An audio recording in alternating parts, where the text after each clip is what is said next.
Our national anthem represents the beauty, pride, strength, and resilience of Jamaica and our people. My name is Agent Sasko. Please stand as we honor Jamaica, our culture, and our history.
Vice President Dr. Yvonne The national Dawkins. anthem represents the beauty, pride, strength, and resilience of Jamaica.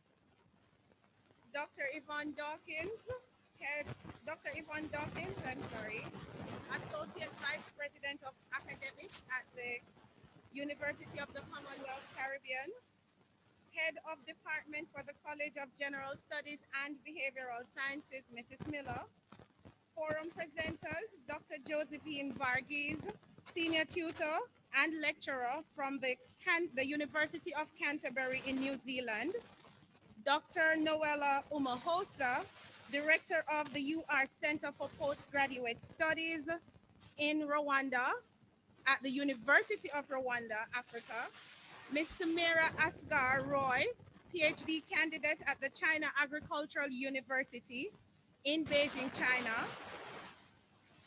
Ms. Wendy Fedrick, consultant and grassroots activist based in Grenada, friends in the local and international women's rights space, friends from the local and international universities who are on another time zone, particularly our friends from Mozambique, Malawi, Tanzania, the People's Republic of China, New Zealand, Rwanda, and Ethiopia. Our guests in the online space. Happy Sunday, everyone. I am Dr. Tamika Peart, and I will be the moderator for this evening's function that is held in honor or in observation of International Women's Day under the theme, Women Leaders and Management of the Global Pandemic, Introspecting the Praxis. From the University of the Commonwealth Caribbean, we thank you for allowing us into your homes as we observe the COVID-19 world alone together. The idea is that while you are having your Sunday evenings best, your rice and peas, or you're having your ensima, you're having your bean stew, or you're having your rice and stew, you are with us. You have allowed us in your homes this afternoon in observation of a very special period. And for that, we are eternally grateful.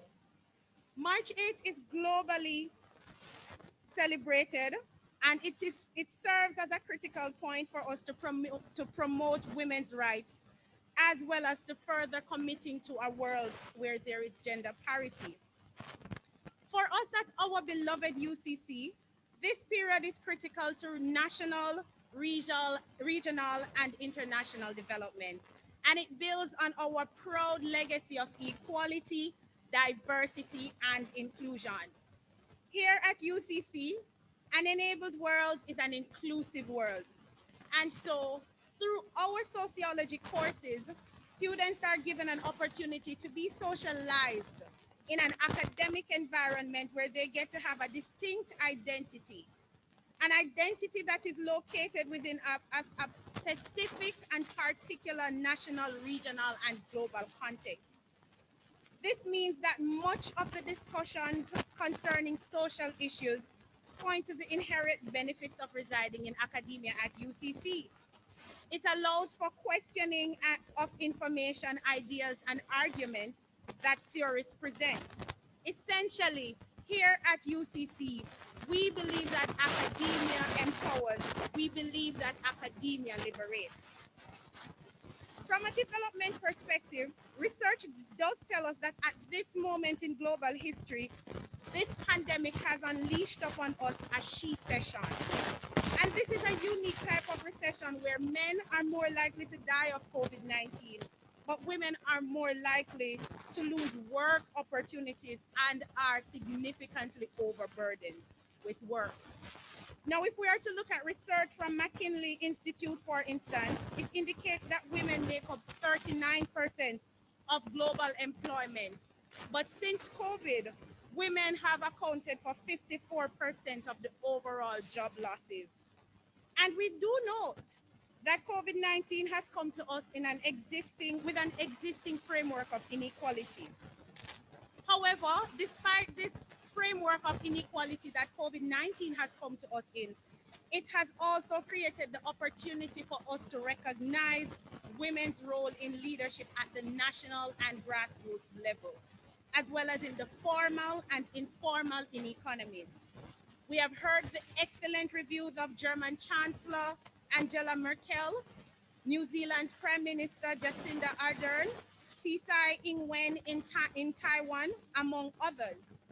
But because we reside in academia, this evening we will ask, is this a romanticization, or is it that women's leadership tend to be more appreciated in times of crisis? Now, this specific phenomenon, it is known as the glass cliff. And these are important questions to ask because narratives and how they are sustained is important to us making sense of the world in which we reside in. And so for today, you all get that opportunity to make that decision while you listen to our presenters from around the world. For today, you get to make that decision while you listen to our 4 presenters from different parts of the world with varying positionalities. Our idea here is that while you welcome us into your homes, while you enjoy your meals, you get to go on your own valuable discussion through critical thinking. Praxis, which is a part of the theme that we are exploring this evening, its epistemology is based in Greek, and it is the process by which a theory, lesson, or skill is enacted, embodied, or realized. Critical thinking, ladies and gentlemen, is about questioning and learning with an open mind. And so it is our sincere hope that you all listen attentively and enjoy the presentations that are to come. Once again, from the cool, from the sunny, from the warm island of Jamaica, we welcome you. Now, at this moment, we are going to welcome our Associate Vice President of Academics, Dr. Yvonne Dawkins, to extend opening remarks. I would like to add here that even though she's now Vice President, we will always get to have bragging rights on her, seeing that she was our former Dean. And so we still refer to her as Dean. Dr. Dawkins, over to you. Thank you so much, Dr. Peart. Good afternoon, everyone. And yes, you are still welcome to call me Dean. Good afternoon, everyone. I just want to welcome you on behalf of the executive leadership and the academic team at UCC. Today's program is an opportunity to have a bit of a head start on celebrating International Women's Day, which will be officially marked tomorrow, March 8th. The theme for this year's International Women's Day, I know you know it, it is hashtag choose to challenge.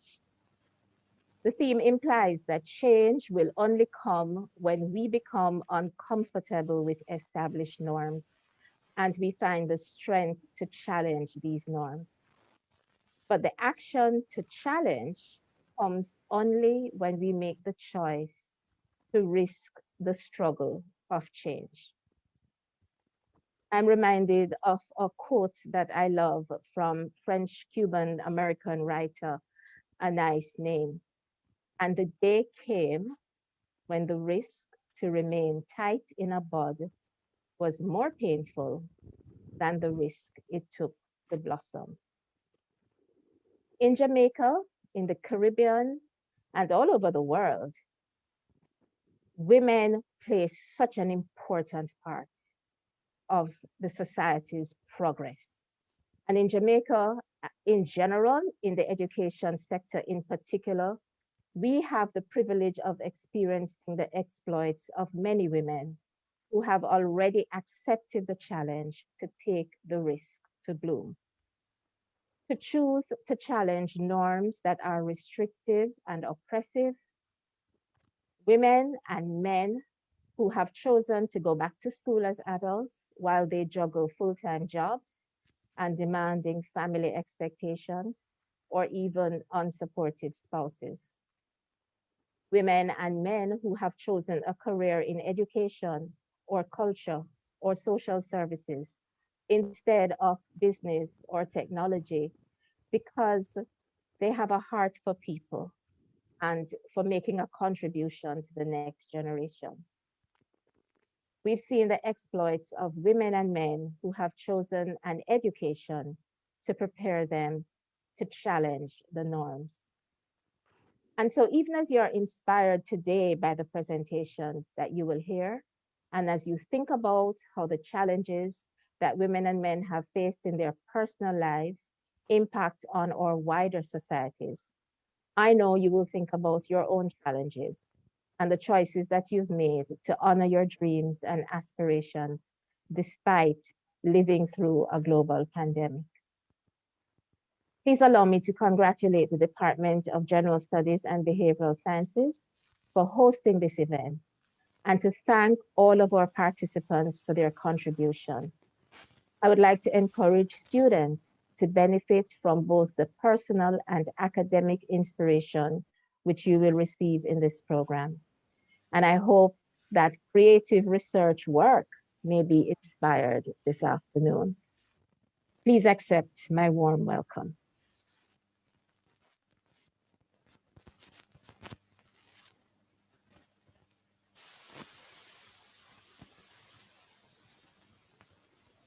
Thank you very much, Dr. Dawkins, for giving us our very first challenge this afternoon. Dr. Dawkins has challenged us to be inspired this afternoon on hearing those 4 presentations. So thanks again, Dr. Dawkins. And at this time, we will now move on to Mrs. Miller, the head of department for the Department of General Studies and Behavioral Sciences. And my name for Mrs. Miller is the psychologist for students at UCC. So Mrs. Miller, now over to you.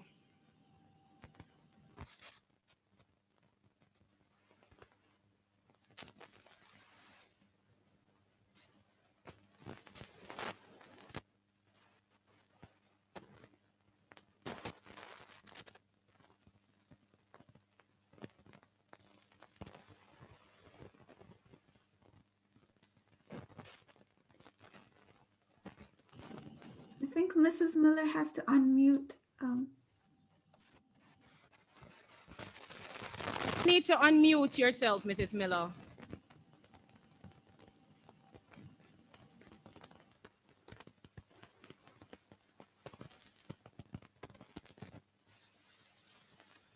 until you. Thank you, Dr. Peart. Sorry about that.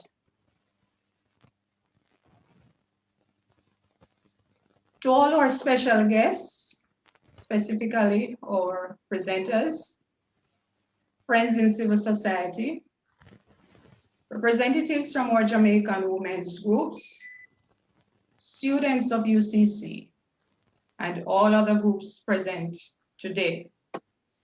It gives me great pleasure as head of the Department of General Studies and Behavioral Sciences to bring greetings to this virtual audience of women celebrating this special season.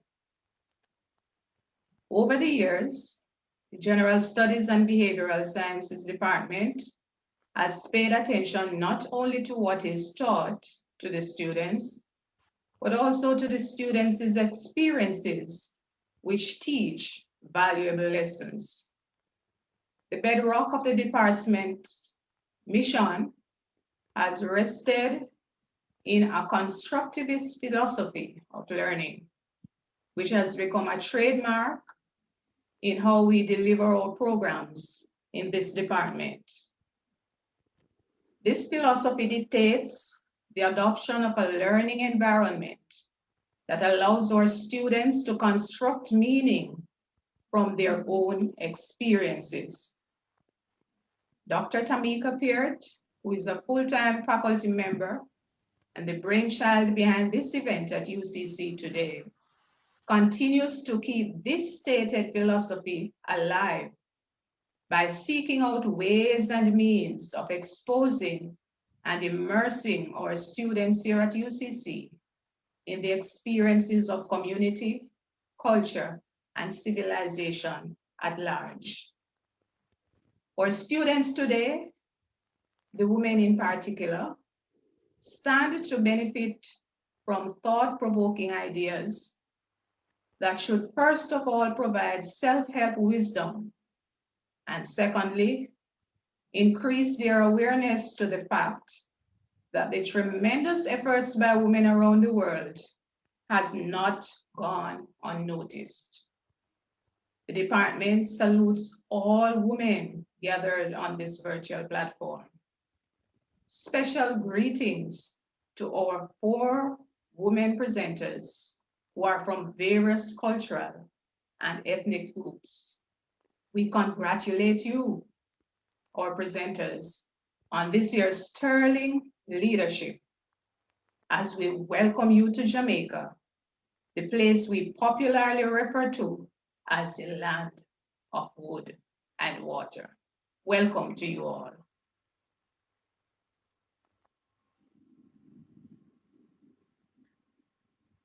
And I'm sure you now understand why we have Mrs. Miller as the psychologist for our students. She's always concerned about the environment that our students learn in and how we can create better opportunities for their well-being and their overall student experience. Thank you very much, Mrs. Miller. And we do look forward to this afternoon being in keeping with what you have identified the scope of our department to be. Now, this year's International Women's Day is like no other. It is very fitting that the theme for this year is Women in Leadership, Achieving an Equal World in a COVID-19 world. As stated earlier, COVID-19 has come to us on a framework of existing inequality. And so some of our hard-fought gains are at risk of being lost. I now ask you all to turn your attention to a presentation that is on some of the issues that women still face, even though we have made much progress. And this video was done by the United Nations Bureau, IPS North America.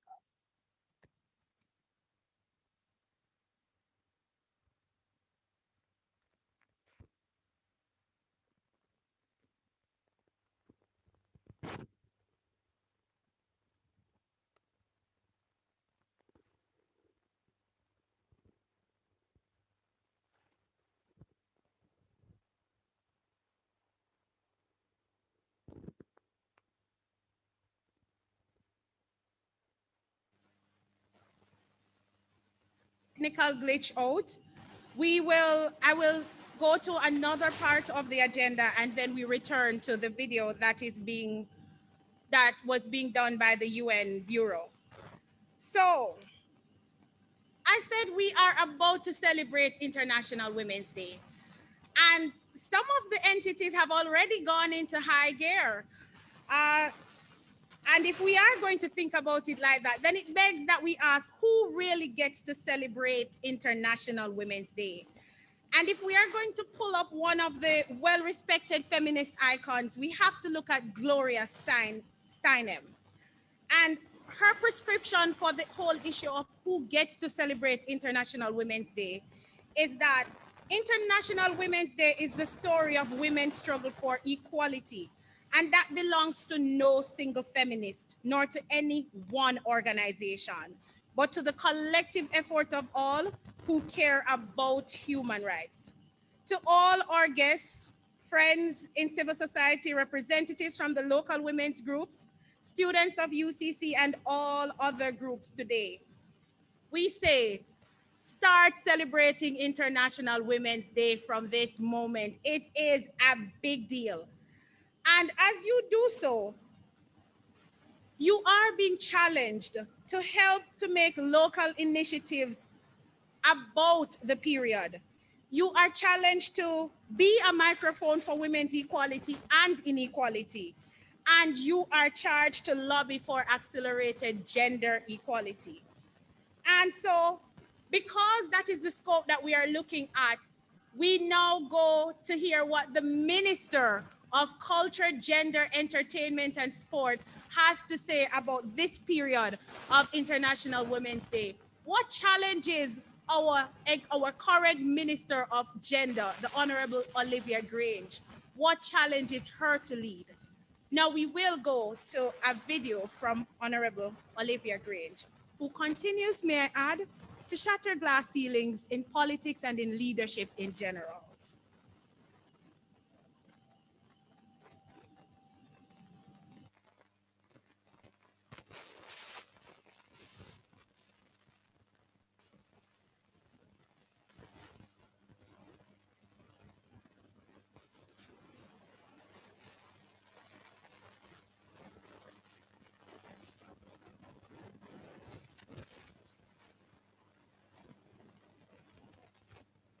I lead because I'm inspired to make a change. Women and girls must be inspired to be change agents in the COVID-19 world. Building back stronger depends on me and you. How do you lead for equality?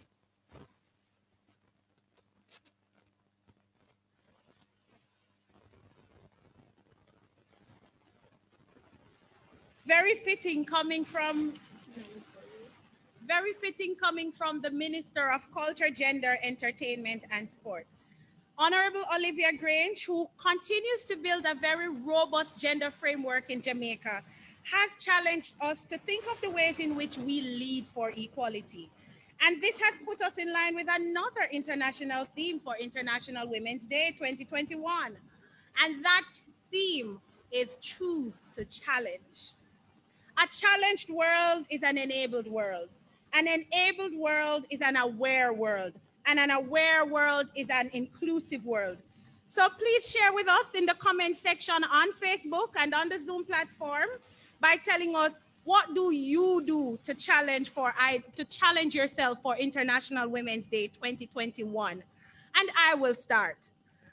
I, Dr. Tamika Peart, for International Women's Day 2021, choose to challenge the notion that women who muster the courage to speak up are bossy. Essentially, I choose to challenge the definition of what makes one to be a competent leader. I challenge you to put your challenge in the Facebook comments and the Zoom and on the Zoom platform. So the context has been set, and we now move into the gravy, the icing on the cake for our presentation today. With us today are 4 fierce women who are change makers in different yet profound ways that help to shape the enabled world we want to see. With us are Dr. Josephine Varghese from the University of Canterbury in New Zealand, Ms. Samira Asghar Roy, a Pakistani based in Beijing at China Agricultural University, Dr. Noella Umahosa from the University of Rwanda, and Ms. Wendy Fedrick, a consultant and grassroots activist based in Grenada. At this time, I welcome Ms. Amanda Chang, a marketing major at the University of the Commonwealth Caribbean, to introduce the very fierce Dr. Josephine Varghese. Now over to you, Ms. Chang. Good afternoon, everyone. Dr. Josephine Varghese is a lecturer and senior tutor at the Department of Human Services, University of Canterbury, New Zealand. She completed her PhD from University of Canterbury in 2019, and her thesis explored the experiences and perspectives of young women in Chennai on issues such as dowry, marriage, public safety, and colorism. Outside of academia, Dr. Varghese is actively involved in public debates around issues such as racism, gender, caste, LGBTQ rights, poverty, and their intersections in New Zealand, India, and globally. Ladies and gentlemen, please welcome Dr. Varghese to the University of the Commonwealth Caribbean.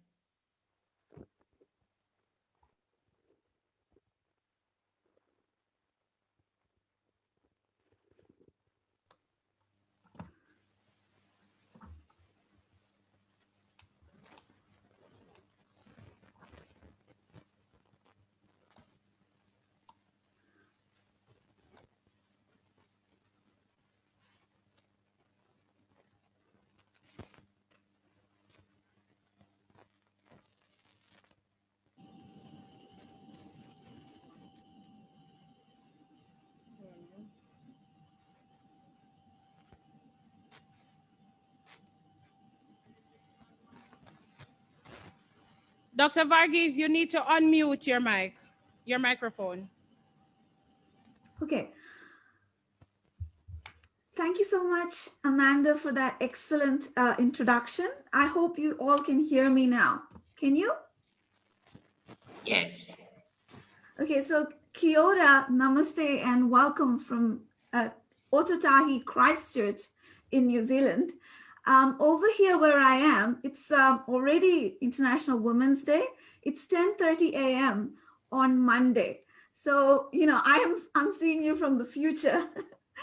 So today I feel extremely privileged and honored to be in your presence and to be welcomed by such eminent personalities and, you know, eminent women in Jamaica.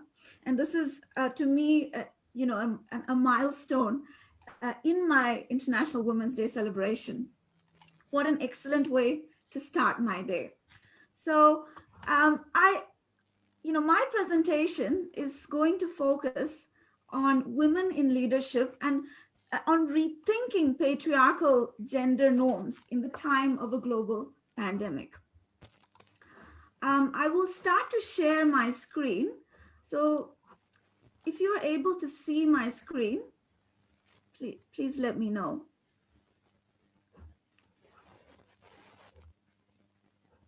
Yes? Are you able to see the presentation?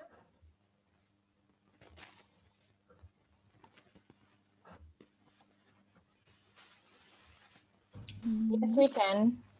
Okay, excellent, excellent.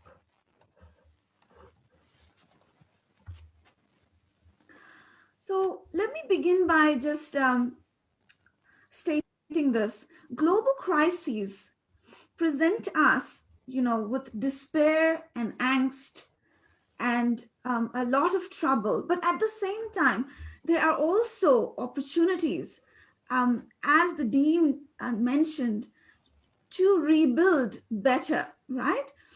It is the moment, right now is the moment to challenge the systems, norms, and worldviews that hinder us from achieving our potential. And in this presentation, I would like to demystify or debunk certain patriarchal gender norms. So let me begin.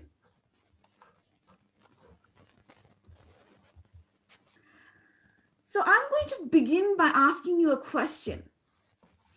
And, you must also keep in mind that this is coming from, my own perspective and my own experiences, my own lived experiences of being a woman. Why are women generally not considered leaders? And I would like you to take a couple of moments and to think about your childhood and your family. Think about those family gatherings and social events. And think about who among your parents engaged in political discussions. Was your mother invited to, present her perspective? Was she expected to present her perspective? What about your aunties and other female members in your family?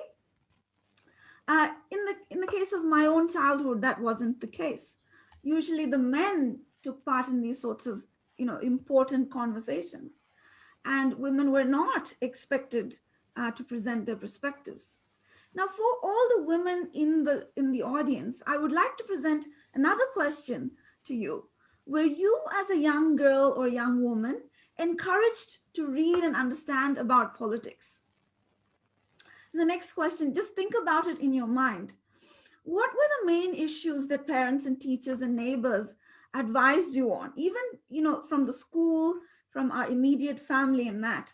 Oftentimes, in my case, growing up in rural India, most advice I received was, don't do this, don't do that. It was about what I cannot do, what I shouldn't do. So right from the time a girl is born, very many patriarchal norms are imposed upon us that limit our imagination, that limit our potential, and so forth. There's a lot of surveillance of women and girls on their bodies. Yeah. Hello? Are you able to hear? Everything good? Yes, we are okay. We are okay. Good. Yes, there's a lot of limitations presented on young girls.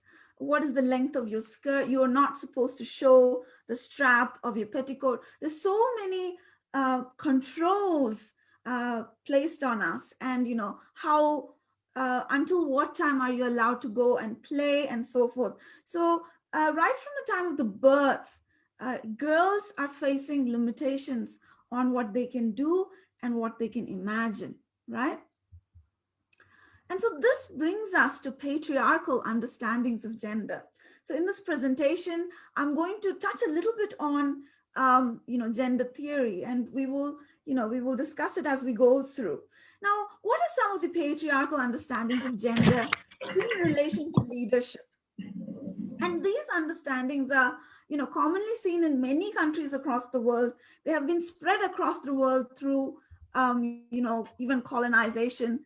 In a lot of our, pre-colonial societies, perhaps these were not the main understandings of gender. But right now, in many parts of the world, it seems like, in the past so many decades, even a couple of centuries, these understandings have been ingrained.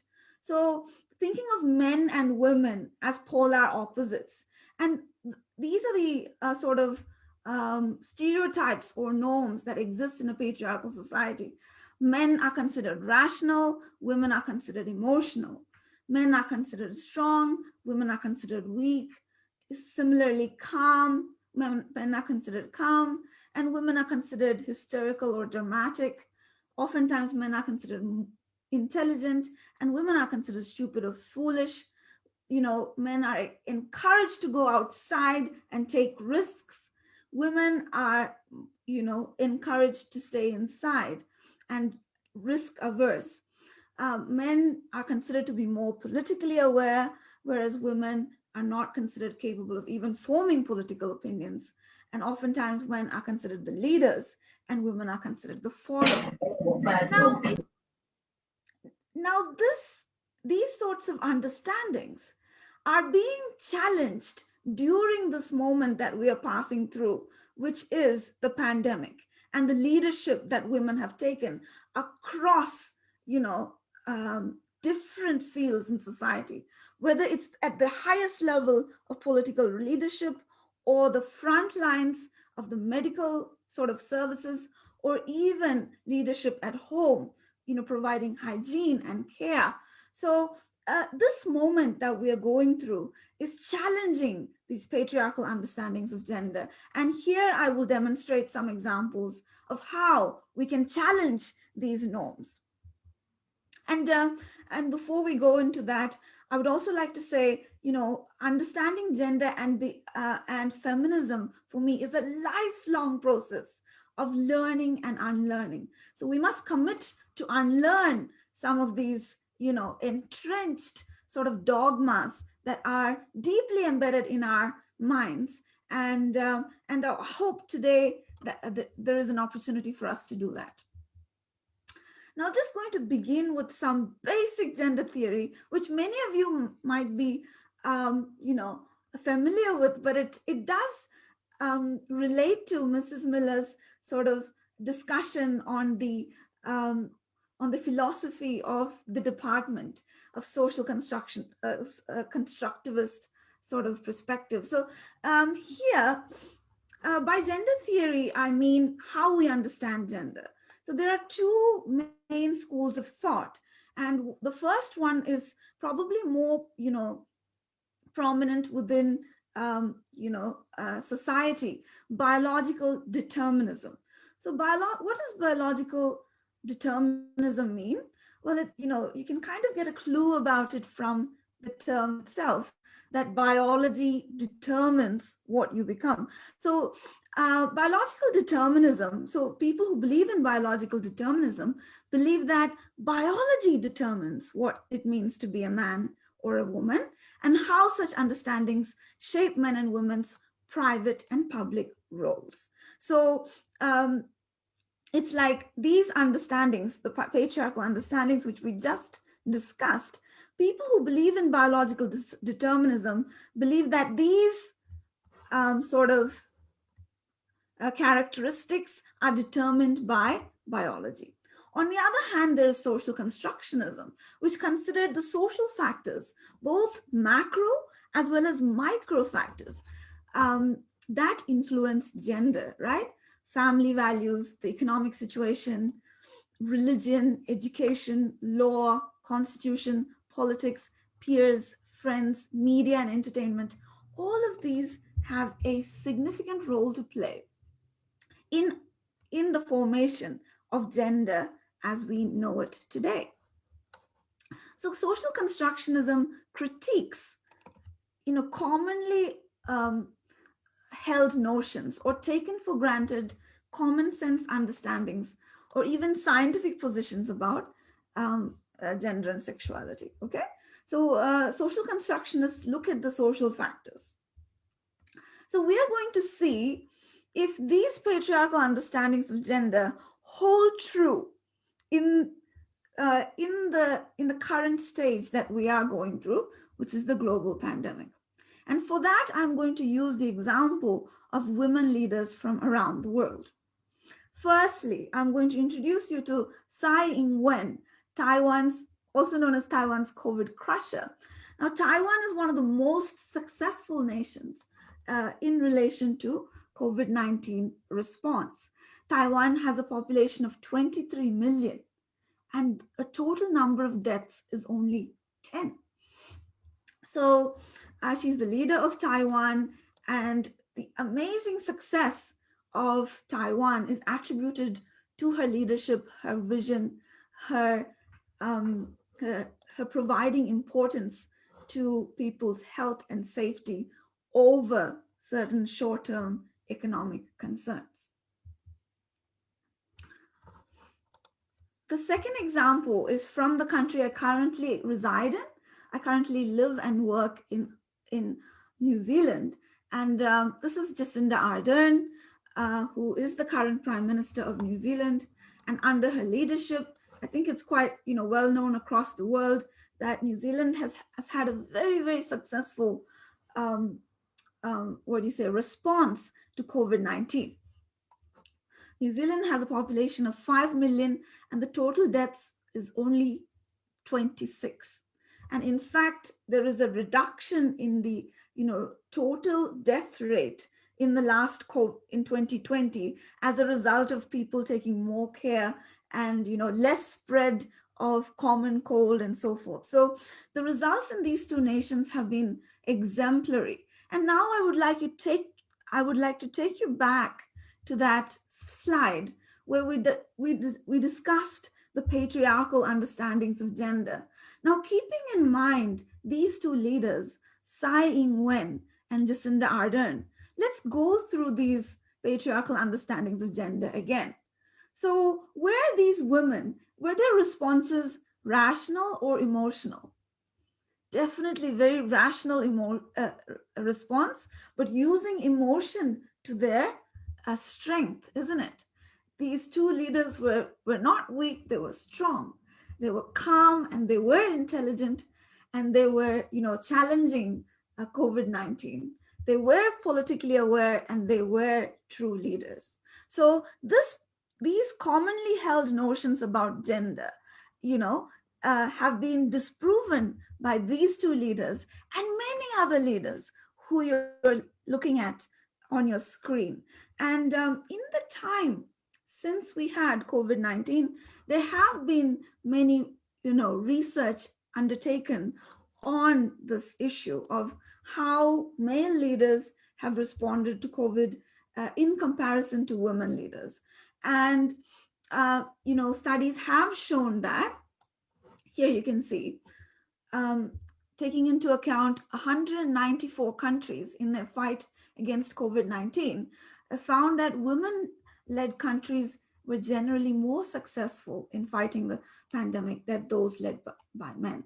So we can see many examples here: Germany, Taiwan, New Zealand, Iceland, Finland, Norway, Denmark, Singapore, Nepal, Ethiopia, Hong Kong, Bangladesh, Namibia, Georgia, Bolivia, and so forth. So just keep in mind these leaders, and it debunks these myths that women are biologically more emotional, weak, and so forth, right?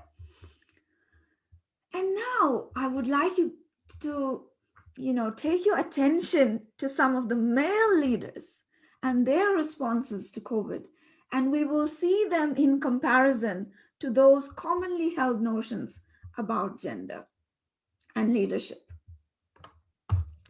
So here,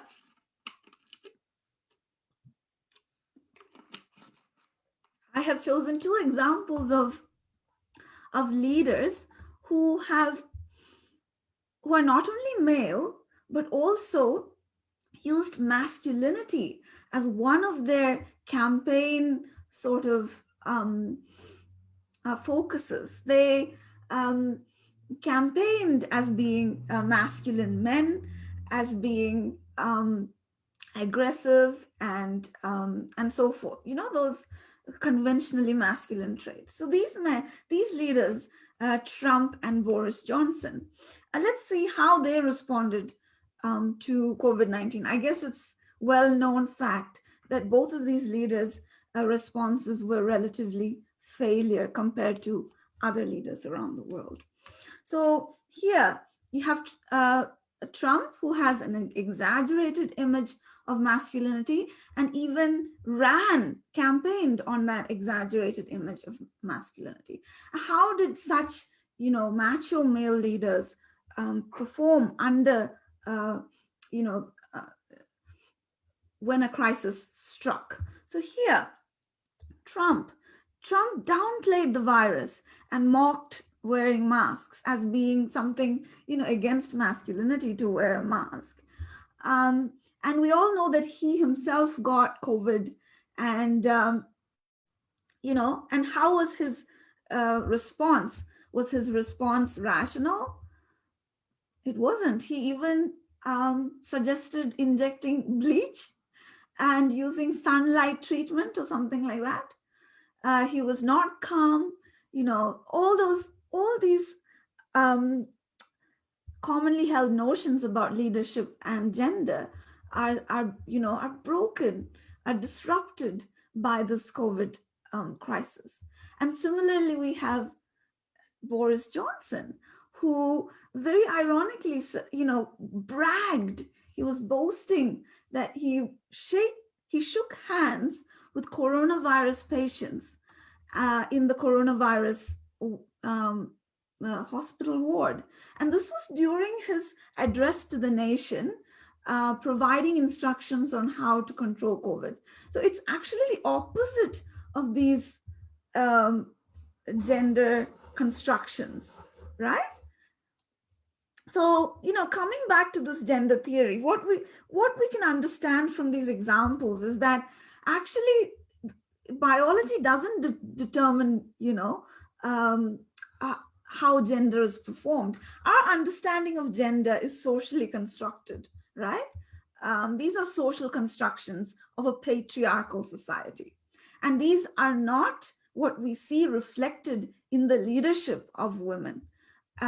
And overall, who are doing much better than male leaders across the world.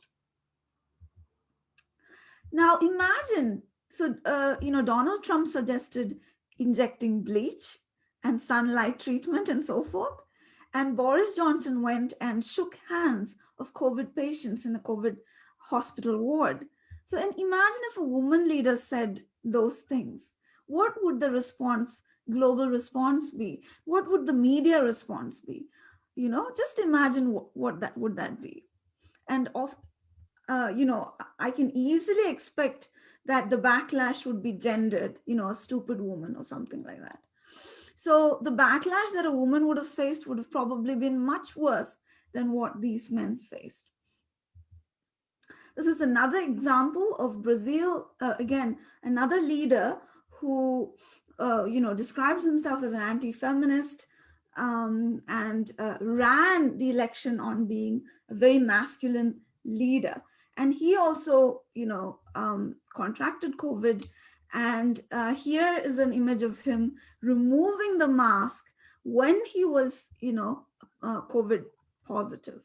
So all these male leaders, what they do is they're destroying this social construction, patriarchal construction of gender, of men as only, men as rational and so forth, and women as emotional, weak, hysterical. So this performance of male and female leaders is actually disrupting these patriarchal understandings of gender and allowing us to rethink the potential of women as leaders, right? So a human being's capability to pursue a particular interest is not and should not be constrained by their race, religion, or gender. And that is the message I would like to make. And I have provided some links for further reading, and I will be very happy to share this presentation with you through email if you'd like it. I have linked some of the research that has been done to measure the performance of leadership and leadership styles of these women leaders. And do I have much more time? I was given 15 minutes. Dr. Peart, can you?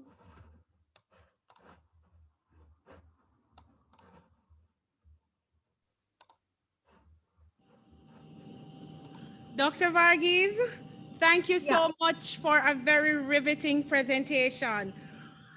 We do note that from your presentation that biology does not determine the effectiveness of leadership or the probability of effectiveness. And like you, we are on the same page that there are certain patriarchal myths that we need to debunk. And so once again, thank you very much for your insight. And I'm sure there are questions that are here for you, but after our next presenter, we'll take those too. Is that fine with you? Yes, that's okay. Yeah. All right. So our next presenter, ladies and gentlemen, is Miss Samira Asghar Roy. Miss Roy will be introduced by Mr. Tevin Harriott, an applied psychology major at the UCC. Over to you, Mr. Harriott.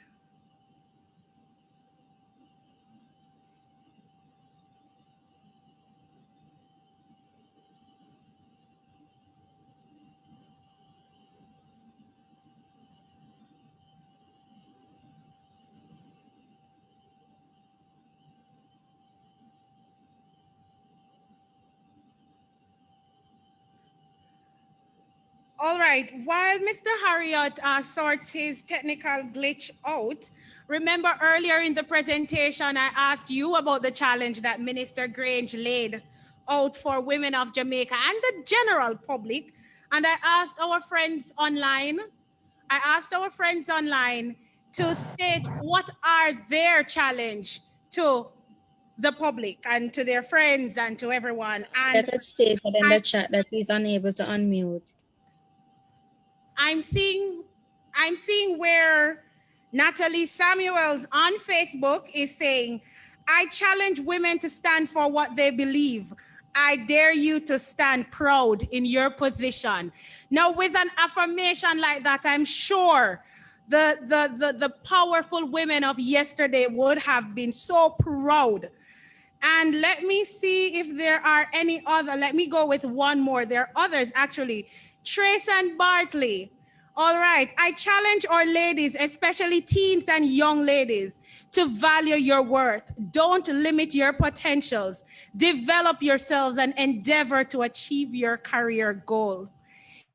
You can do all things through the Almighty. He will give you the strength. Miss Barkley, that was so powerful of you. And I see the chatter that's going on Facebook, and I'm loving the festivity over there. Please keep it going.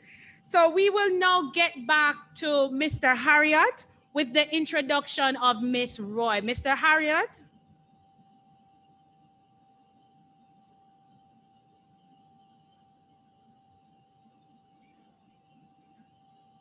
Mr. Harriot, is your microphone on mute? All protocols in plan. Yes, I'm on mute now. All protocols observed. Good evening.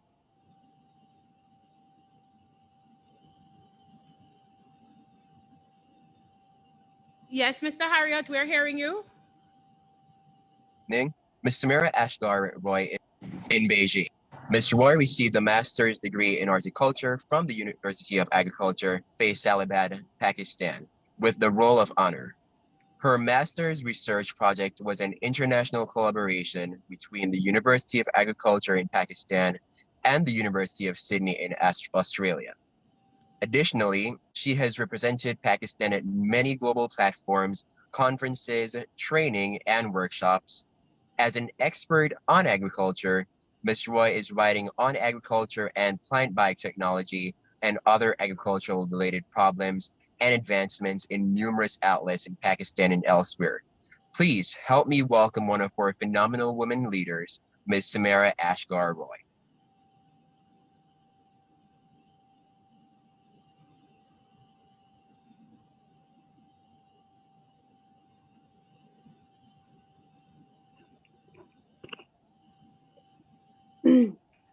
Hello, everyone. Hello, everyone. I am Samira Ashgar Roy, basically from Pakistan, and currently I'm Beijing based since last 3 years. And thank you so much for such a warm introduction. And because like we are poles apart, here is like almost day starting, and there's like evening. So first of all, like good evening to all of you, and happy Women's Day. And we should celebrate this with like full passion, happiness, and encouragement. And I'm so happy and so glad to see like all our males there, like they're also the part of this activity, and like I'm so glad. And as far as like, I didn't prepare any PowerPoint because I'm not like a technical expert on the gender equality, but as a woman, and as a woman in science and woman in agriculture, and I'm advocating for like women's right and those things since like years, like when I was back home in Pakistan and now in China. And I celebrate like every woman's success like as my success, because I can relate with like all parts of the world, wherever like the women's they are like undervalued, and like they're not treated according to their potential, and they are just seen with the like lens of that typical like the thing, the points like which our earlier friend was mentioning about, like that typical theory of the gender, like related with the biology and like those things. So for me, like I'm not in the war and the competition with the men's. Like they are like, we are all humans at the end of the day, like males, females, that doesn't matter. Leader can be anybody, like a woman, man, and the things that I really want to focus over here is that because in science I see like not a lot of girls like coming and choosing this as a profession, because they think that like science is something, because they were counseled in a way that like science is too hard, and they should like choose like other major like besides science. But I want to give a message on this Women's Day to the every girl out there. If you chose to be like scientist, if you dreamed about it, if you desired, like you should go for it. And science is absolutely beautiful thing happened to me. And I enjoy like my lab work, like when I plan my day and every single thing related to it. And I think in China, because I currently am in Beijing, so here I see a remarkable thing, that in science there are more like females than the males, like in our labs.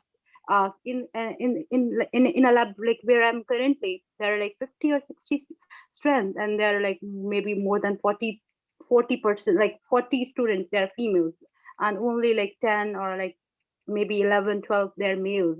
So in China, they are like doing great in this gender equality, and in their like all universities, in their administration, in science, like even in the teaching jobs, in as a researcher, they're inculcating women's a lot.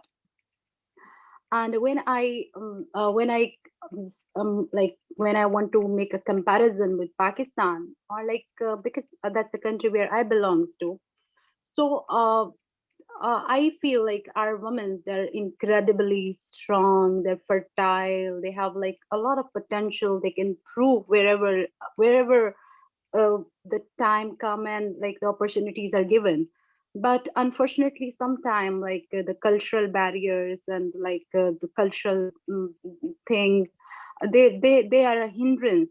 And the current example is like 2 years back, our like very young girl Malala Yousafzai like won the Nobel Peace Prize, and she's advocating for the education across the globe. And like Benazir Bhutto, like our first prime minister, like in the Muslim world, was from the Pakistan. She was twice elected as the prime minister of Pakistan. And even in right now in Pakistan, like the ministries which are like given to the females, they are doing more greater than as compared to male, because as like women, we are nurturers, and like we really take care of the things with our emotions and those things. So even the currently like the Ministry of the Agriculture and Climate Change is like a lady is governing that, and that is quite successful, and she's such a beautiful woman, and whole Pakistan is such a proud of her. So I mean this gender equality, if we agree or not, like we really need to talk about it. And we are not talking about the woman's supremacy, or we want women to take over the world, but like we want our our representation, and we don't want to be treated like any lesser, or we don't want like anyone to undervalue us and underestimate us. So this is the right time for the young girls out there to make your voice very productive and very like positive. And I just want to give a very strong message that we don't war with the men's, like because we have to work together, like side by side, like so just we want our representation, but not with a competition with the men's.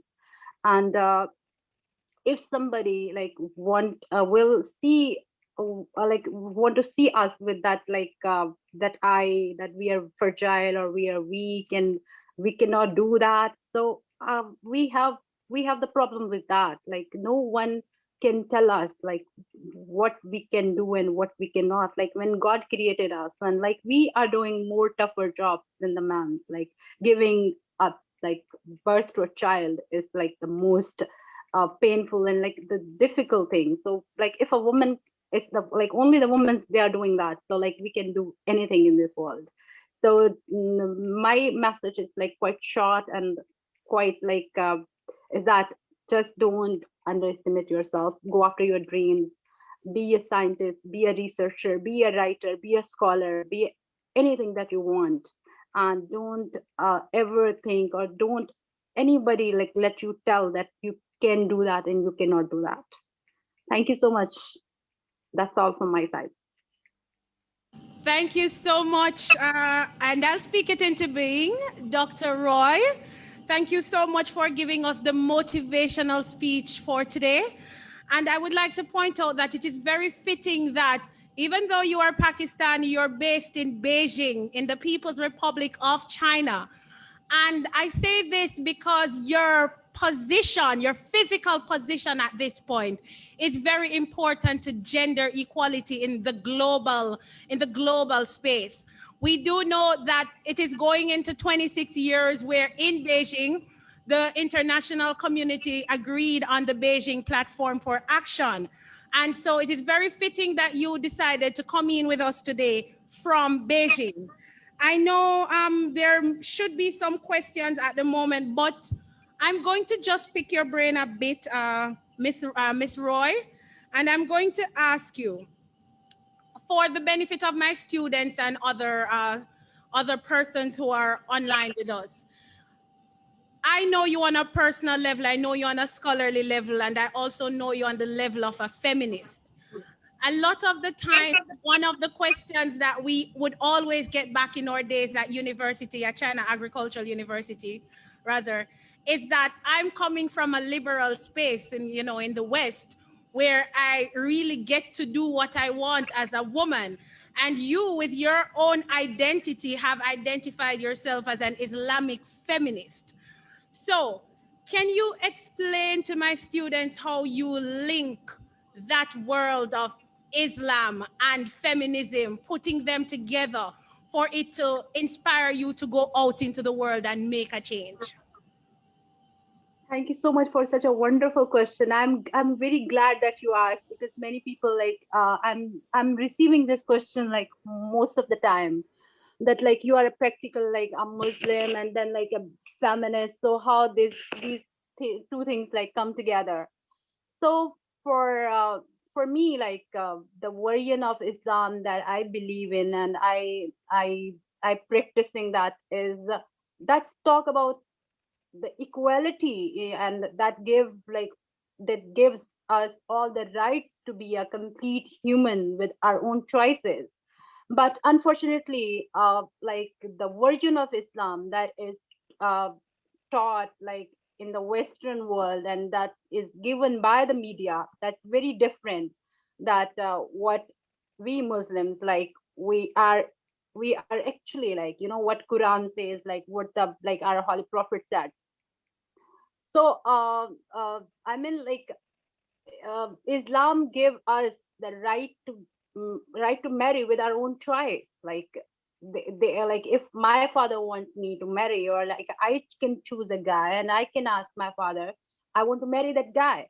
But like none of in like no one talk about this version of Islam, that Islam give us this right. And the other thing is that, like for example, like in like in the wealth, like I have certain share, and like I can be anything. Like Islam doesn't like never confine me, never like tell me to like I cannot do that job, I cannot be researcher, I cannot be writer, I cannot be scientist, I cannot be a, a person with my own choices. So so I mean um this is kind of like, because the people who are living in the West, they won't understand, because they just thought about like whenever Islam comes, so that all the time like the burqa and like hijab, and like the women's that they have to ask for the permission for everything.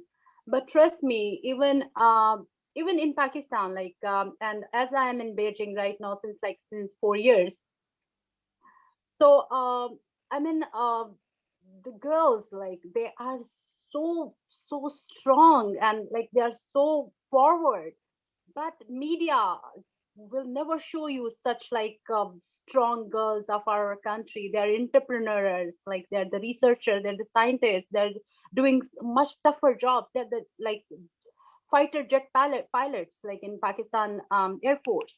But like media just always show you that the bombs are cracking and people are dying and the women are suffering, and yeah, that thing happens. Like that thing is the part of a problem, or like, but that's not the whole and soul and like the complete picture. So I mean, there are some people who are the radical people who have this distorted version and they created it. And but there are very liberal like Muslim girls and guys, and those who understood like the Quran, or like they read it, and they have the clear understanding what like Allah or God wants from us, and like he never underestimated us. And even he in Quran he says like, why don't you just think about the universe, and why you don't plan to conquer it, like, you know, so those things. um uh, so that's like totally relatable. Like being Muslim, you can be feminist, and I don't want I if like if I love someone and I want to be with some man, it's okay. Like but I don't want to be dependent upon a man for my like basic human needs. Like no, that's not like, that's against my self-esteem, that's against my existence, that I am capable of like taking care of my own self, and I am complete human being. So I'm already complete. I don't need anyone to complete me as a person. But in addition, like we all are searching for love and care and affection. And in that way, if someone like someone comes across, like you cross your path, so that's another thing. But I don't know, I tried my level best to answer your question, because this is so complicated. Like there are many things, you know, cultural things, religion things, and then this feminism. So maybe like I tried my level best, but I'm not sure I answered your question or not.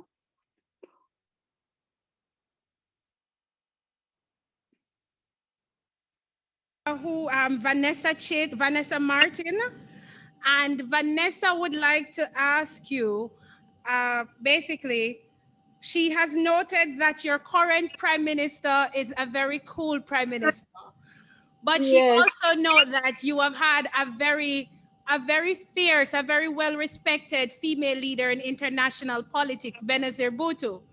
So Vanessa Martin is asking, do you think Benazir Bhutto would have taken the COVID-19 responses in Pakistan different from your current prime minister? Yes, I think so, because our prime minister is a cool, our prime minister is handsome, but I think if the Benazir Bhutto will be at his place, so I think she can do it more like as empathetic way, or like more good as compared to him. There's no doubt, because everyone, even she like died years ago, but everyone in my country still like madly love with that lady. And the way she governed Pakistan, although it was very short time frame, like twice, because military took over at that time, but like whatever the time frame she was given, she like he was all over the Pakistan. Whole Pakistan loved that lady so much and idealized her. Until now, when you go back, like in Pakistan, in every home almost, like, you know, there are the posters of her,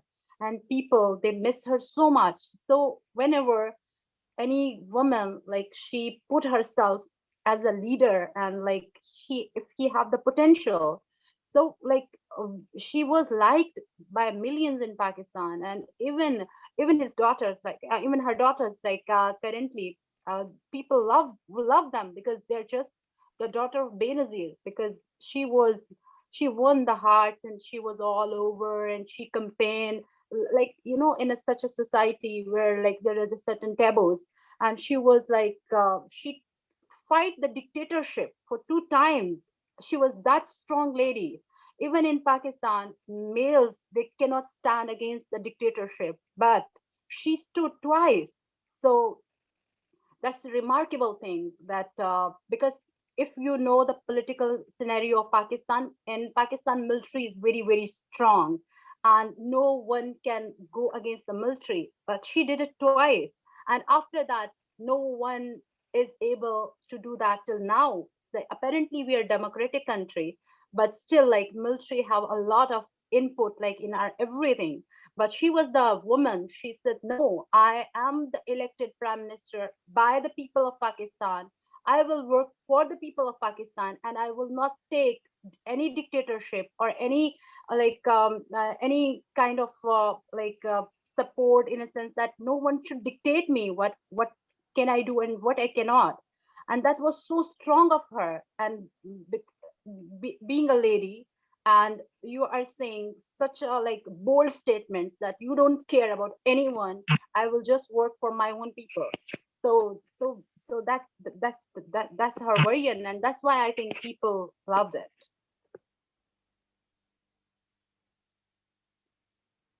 Presentation, what we have noted is that narratives, as we said earlier out in the forum, is that it is important for us to understand how narratives are set, because you are telling us that the international forces within the international space are inclined to present a version of Islam that is not a true representation of the right to self-agency that Allah and the Quran gives you as a female in Islam. And so we are thankful to you for your positionality that you've carried to this presentation this afternoon.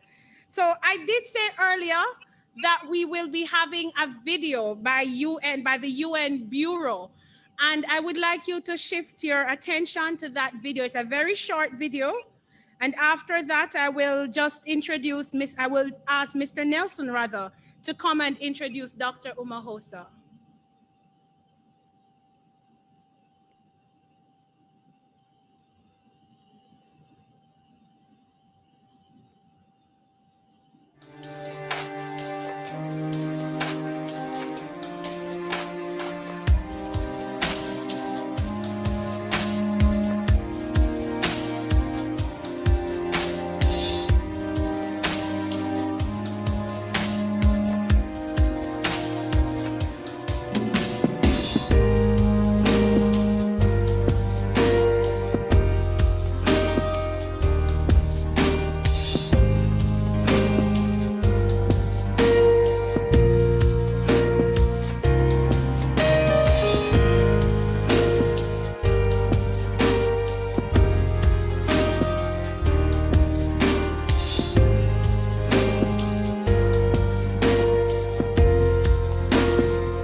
All right, until Mr. Nelson sorts out his technical issues, I bring your attention back to the online platform and the discussions that are going there. I would like to use this opportunity to air what my colleague lecturer, Ms. Shather Richards, has to say about her challenge. And she says, for IWD, I challenge women to speak up and speak their minds without thinking about offending others. Isn't that beautiful? All right, and I'm also seeing from Joan Clark, I challenge us as women to be true to ourselves. And while we elevate ourselves, we have to make opportunities. We have to make opportunities for other women.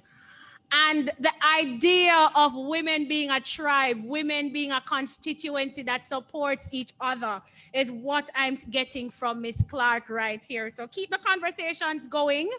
Now we will have Mr. Jada Nelson, a UCC student, coming to introduce Dr. Umahosa. Good afternoon, good afternoon. I will be introducing Dr. Umahosa. Dr. Noella Umazoma is an agricultural scientist. She holds a PhD in molecular biology from the University of Beijing, China, a master in science in horticulture and pomology from the Horticultural University of Bagalkot, India, and an engineering degree in agriculture and agroeconomics from the National Institute of Agriculture in Cius, Siganal. She is fluent in French and English and is currently the acting director of the Center of Postgraduate Studies at the University of Rwanda and lecturer of horticultural courses at the College of Agriculture, Animal Science, and Veterinary Medicine.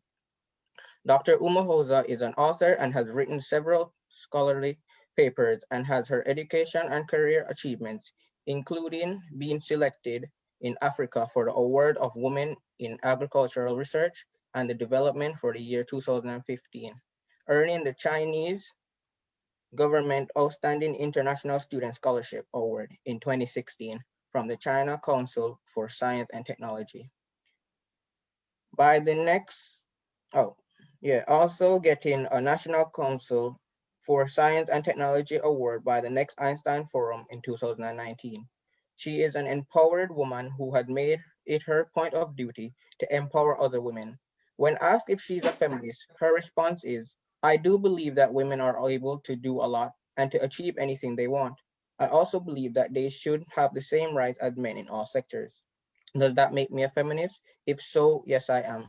Dr. Umazoma is a passionate, and this has been rewarded recently, as she has been selected by the EU delegation in Rwanda as one of the 50 women who inspire the next generation. Dr. Umahosa, we welcome you to the University of the Commonwealth Caribbean.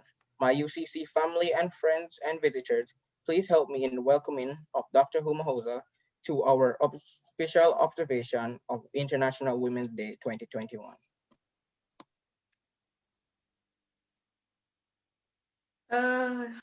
Thank you.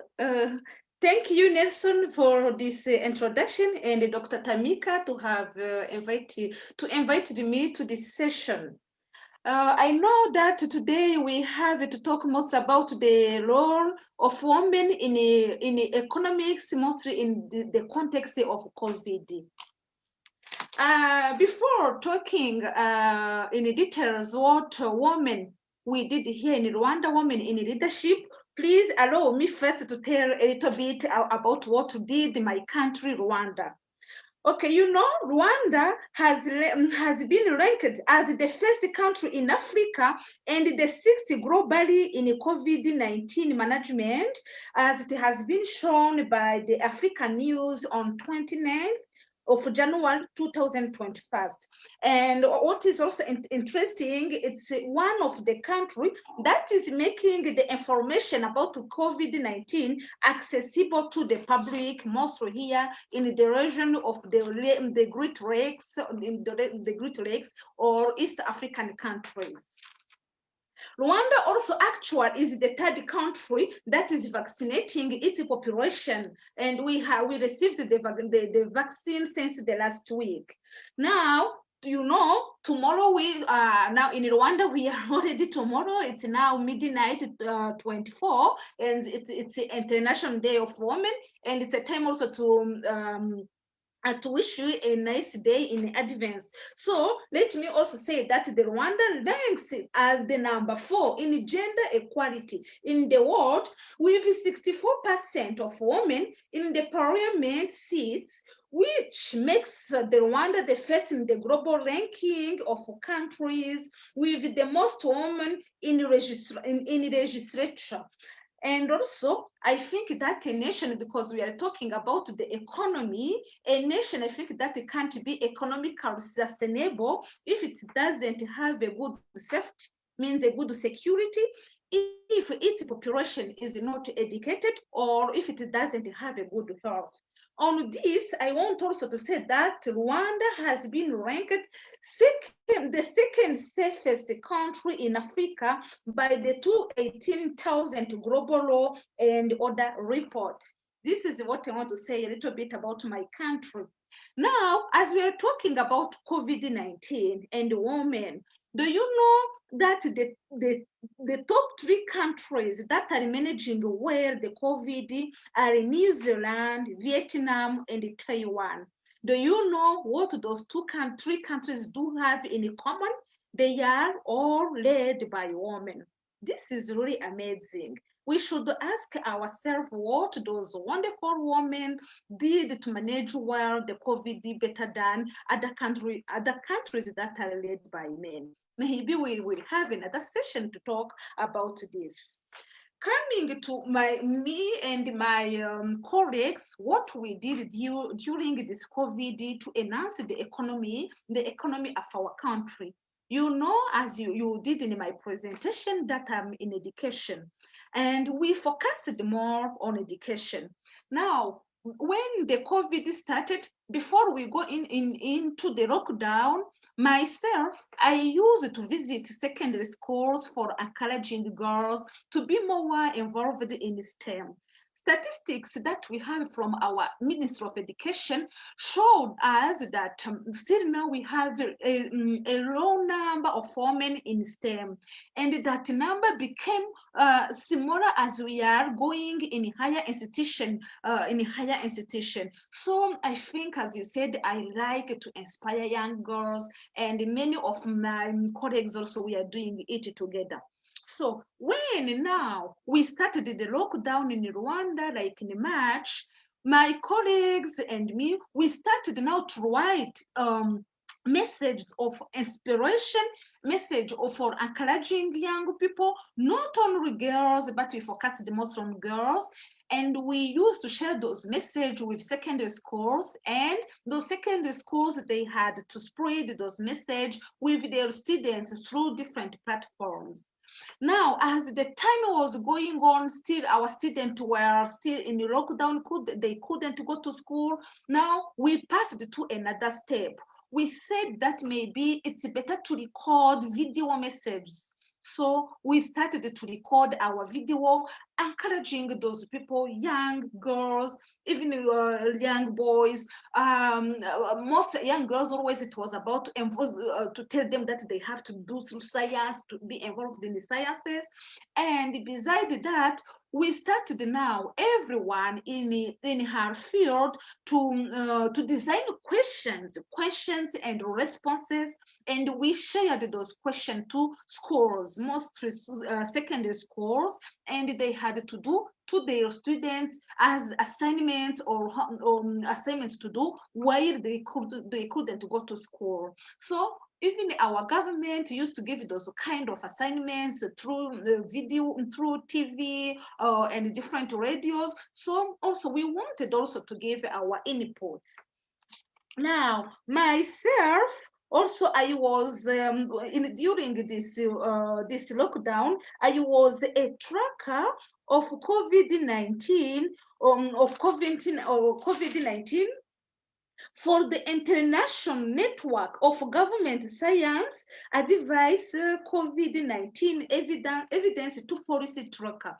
So it means I used to tell to that international network, if Rwanda is taking any decision or measure against COVID-19, is it our country is taking it based on science proof and evidences? So I was that tracker, and what is interesting, I had the chance to meet other people, other trackers worldwide, and actually we are working on two papers. The one paper is talking about the impact of COVID-19 on women's life, and the second one is talking about how the diplomacy between countries has been influenced by the COVID-19 context. Before coming now, I was following the TV and the news because we were talking about women, about COVID and the economy. They said something interesting that I want to share with you. They said that in Rwanda, women passed from where the percentage of women in business passed to from 63 in 2020 to 74% in 2021. This is also something great that I would like to share with you. Thank you. If you have some questions, they are welcome. Thank you.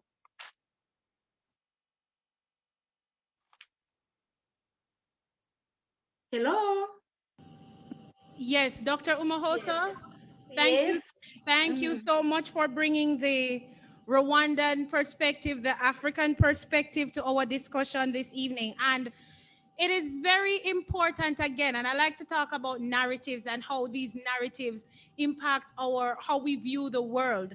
It is important that you have brought this element of the discussion to us because historically, women's rights and civil rights, they are particularly Black rights and Black consciousness have been an interrelated struggle because there are a lot of similarities between the two demographic, Black people and women as a unit.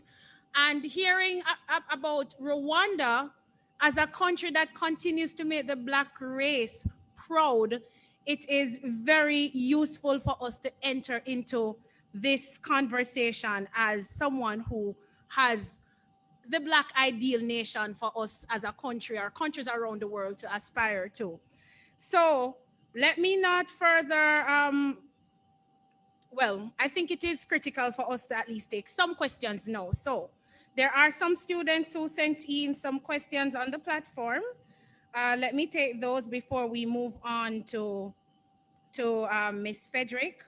But I am seeing here from Marvin, and this may not be to Dr. Umahosa herself, but Dr. Varghese. Dr. Varghese, are you still here with us? Yes, I am. Okay, so Dr. Varghese, Marvin, one of our students, is asking, given the high percentage of job loss for women in this pandemic, how can women come to actualize desires of building their home and family life, seeing that because of traditional employment, they are at times unable to cater to the needs of their children and possibly their spouse? How can they actualize their home desires while meaningfully gaining an income on the other hand? Thank you for the question. Firstly, I would like to say that, this crisis has, the COVID crisis has currently led us to a position where we're not only facing this health crisis, but it's also an economic crisis. And as Dr. Peart mentioned before, women are among the worst affected with respect to job losses and things like that. And this moment in time for me is an opportunity for us to rethink not only the gender norms like we said before, but also the way in which the economy is working. Currently, we have an economy that is highly exploitative of the, of women's labor and also marginalized people's labor. We have very little rights, and women are often the first victims of, downsizing and the economic crisis in losing jobs. So for me, I would like to take this moment to assert that we need to build a global solidarity against the existing economic system that is, that is benefiting those at the top and ignoring the labor and the risk taken by those at the bottom, which is, disproportionately women. So under the current economic system, in this current moment, yes, it is looking difficult for us to achieve that balance and, be able to earn enough to live. Millions of people are losing jobs across the world. So what we need to reimagine the way the economy works.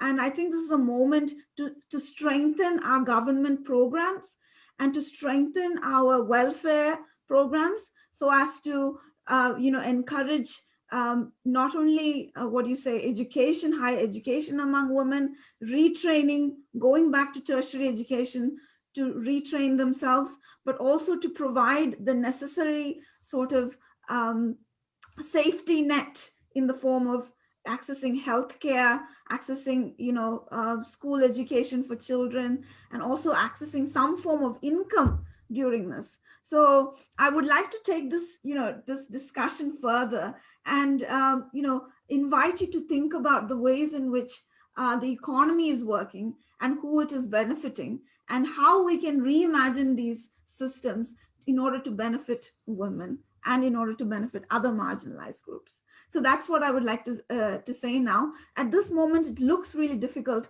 but we should take leadership in reimagining the ways in which our economies are working. And unfortunately, around the world, the trend has been for the COVID response to cater to the needs of the, of the wealthy rather than those who are losing jobs. For example, in the United States, I don't know if you've heard about it, but the COVID relief of like $4 trillion, which came last year, majority of that went into the pockets of the big corporations. So and ignored the people who are losing jobs and so forth. And this trend can be seen in different parts of the world.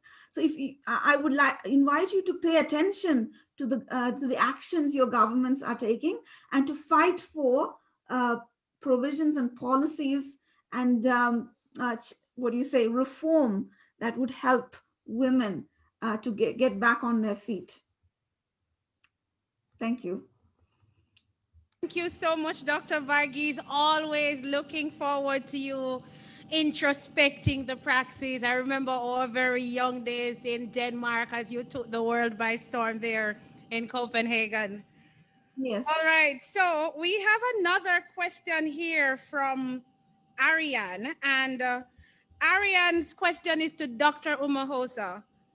And Dr. Umahosa, Ariane's question is very simple, and it's one of those questions that are too simple to be simple. So it is a very complex question. Her question is, do you think that society will ever achieve true gender equality? Dr. Umahosa. Okay. Thank you, Dr. Tamika, for the question. As you said, it's a complex question. I think what we need to do, it's always to do the best possible. When allow me to talk about Rwanda because it's my country and it's the situation I know better. We faced the genocide in 2049. It was bad. I saw someone here, Mikanda Karila here. He sent a message about the abuse that women are facing and those kind of things. So in Rwanda or anywhere where we have war, women are facing those kind of atrocity. it was the case also here. But at the beginning, I said where we are actual. I said that we are the fourth in the world with the gender equality. We still have those 64 women with seats in parliaments. Still, I think we can't, even in Rwanda, we don't say we did whatever we could do, and we are not crossing our arms. Always we are saying what we can do better, to have more women in the class, to have more women who are taking decisions. And if we can do in Rwanda as a small country, I think it's something that can be done everywhere. There is always something to do to improve the way, the life of women, to give them more rights. We are always, for example, recently, now the women, they have in Rwanda the right to inherit from their parents. It is something new. Even if we say we are the fourth, we know that still we have a lot to improve, and we are always working on this. So I think one day it can be achieved, but it's a work that has to be done continuously and jointly. Not only one country or only one, I don't know, company. Everyone has to put we need to put our effort together and to give the right to women, to people who, I don't know, not only maybe we're talking about women, but also there are other people who are left behind, like people with disabilities, like, so all those people, they are people who need to have the right like everyone. So we need always to work on that to see what we can do to improve their life. So I think it can be achieved if we all put effort together, and if we work hard to achieve that goal. We set that goal, we do whatever we can to achieve it. Thank you. Dr. Umahosa. And the last question that we are going to take in this section is from Kadeen Mouchette, a final year student that we have at UCC. And her question is she says she wants to hear the perspective of Miss Roy and Dr. Varghese. Her question is, given that Black women are usually not likely to seek mental help, because a part of their identity is to struggle, what are some practical strategies that they can take on to cope in this current pandemic?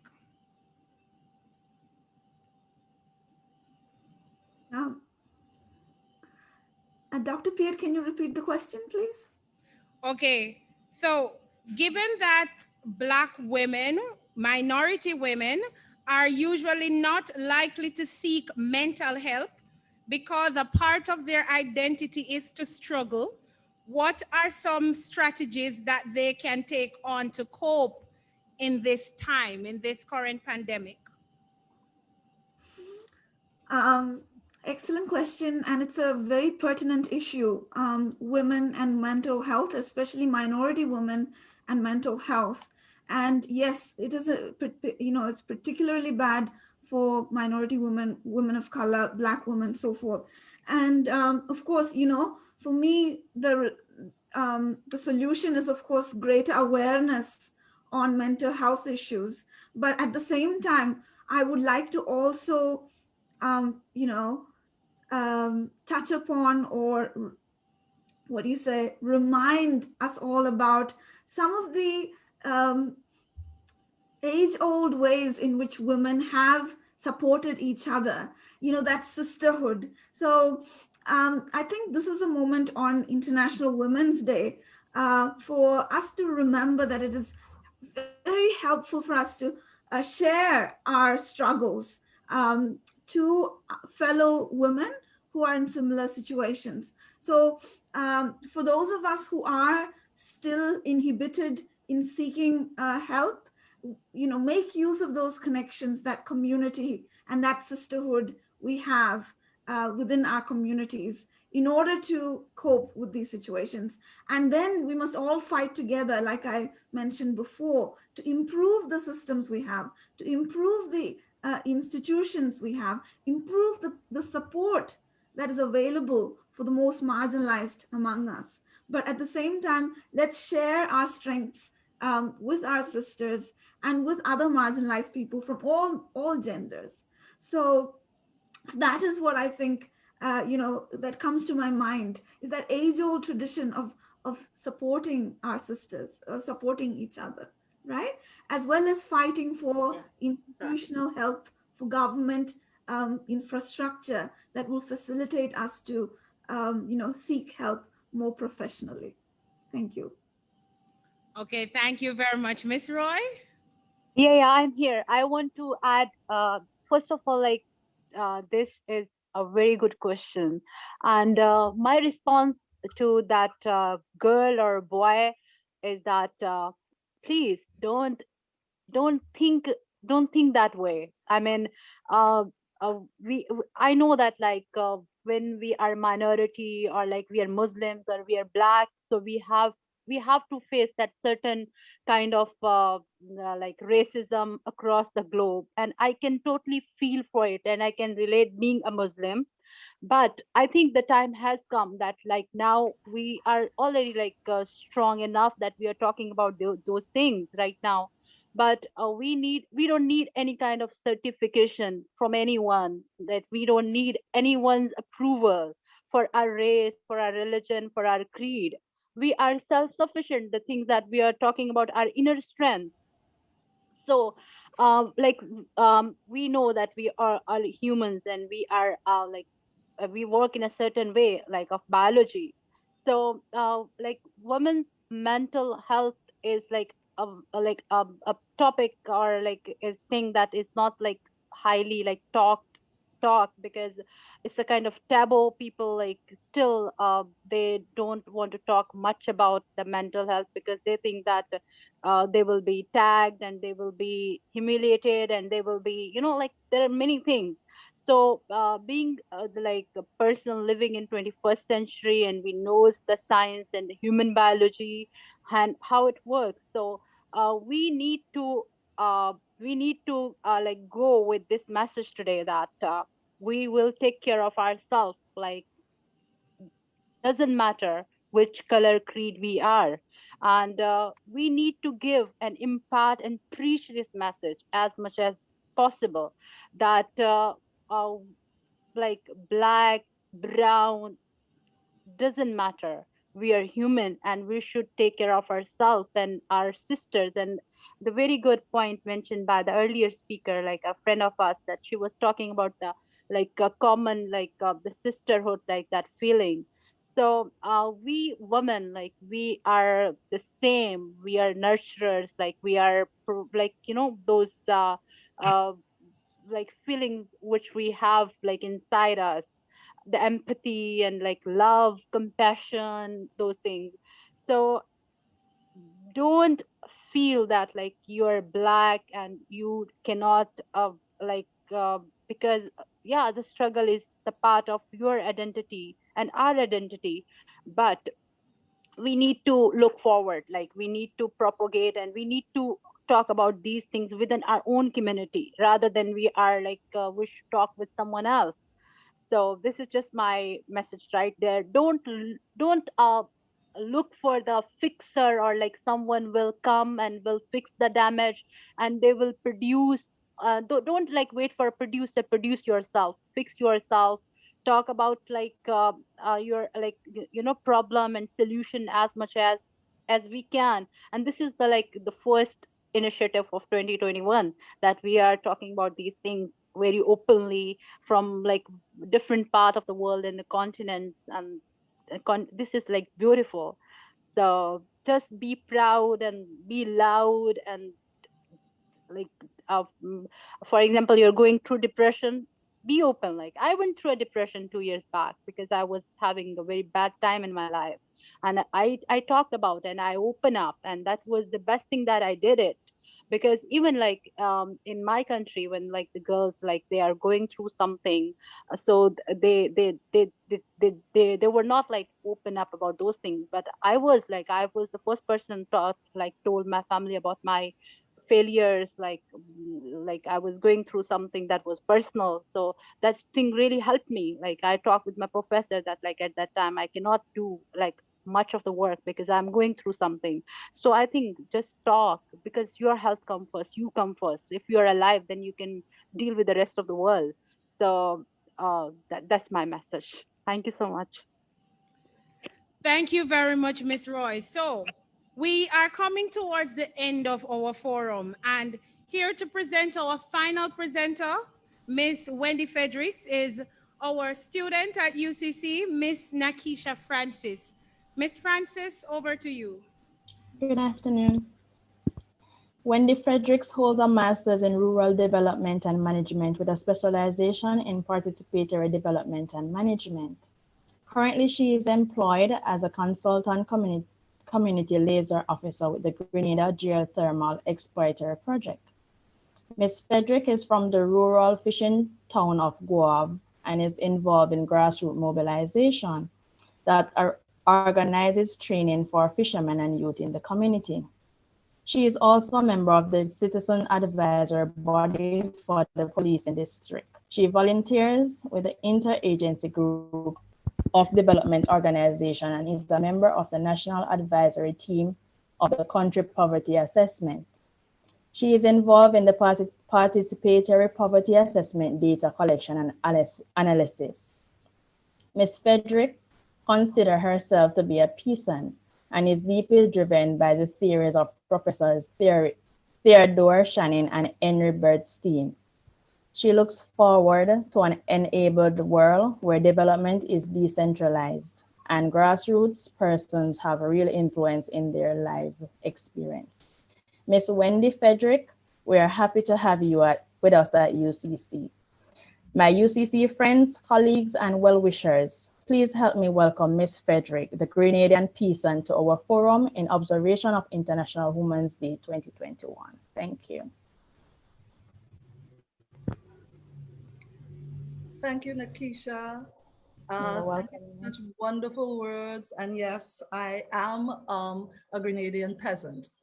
I would just like to thank the University of the Commonwealth Caribbean for inviting me to be part of this among such distinguished panelists. I would like to also thank Dr. Peart for that invitation. I appreciate it very much. So today I'm going to present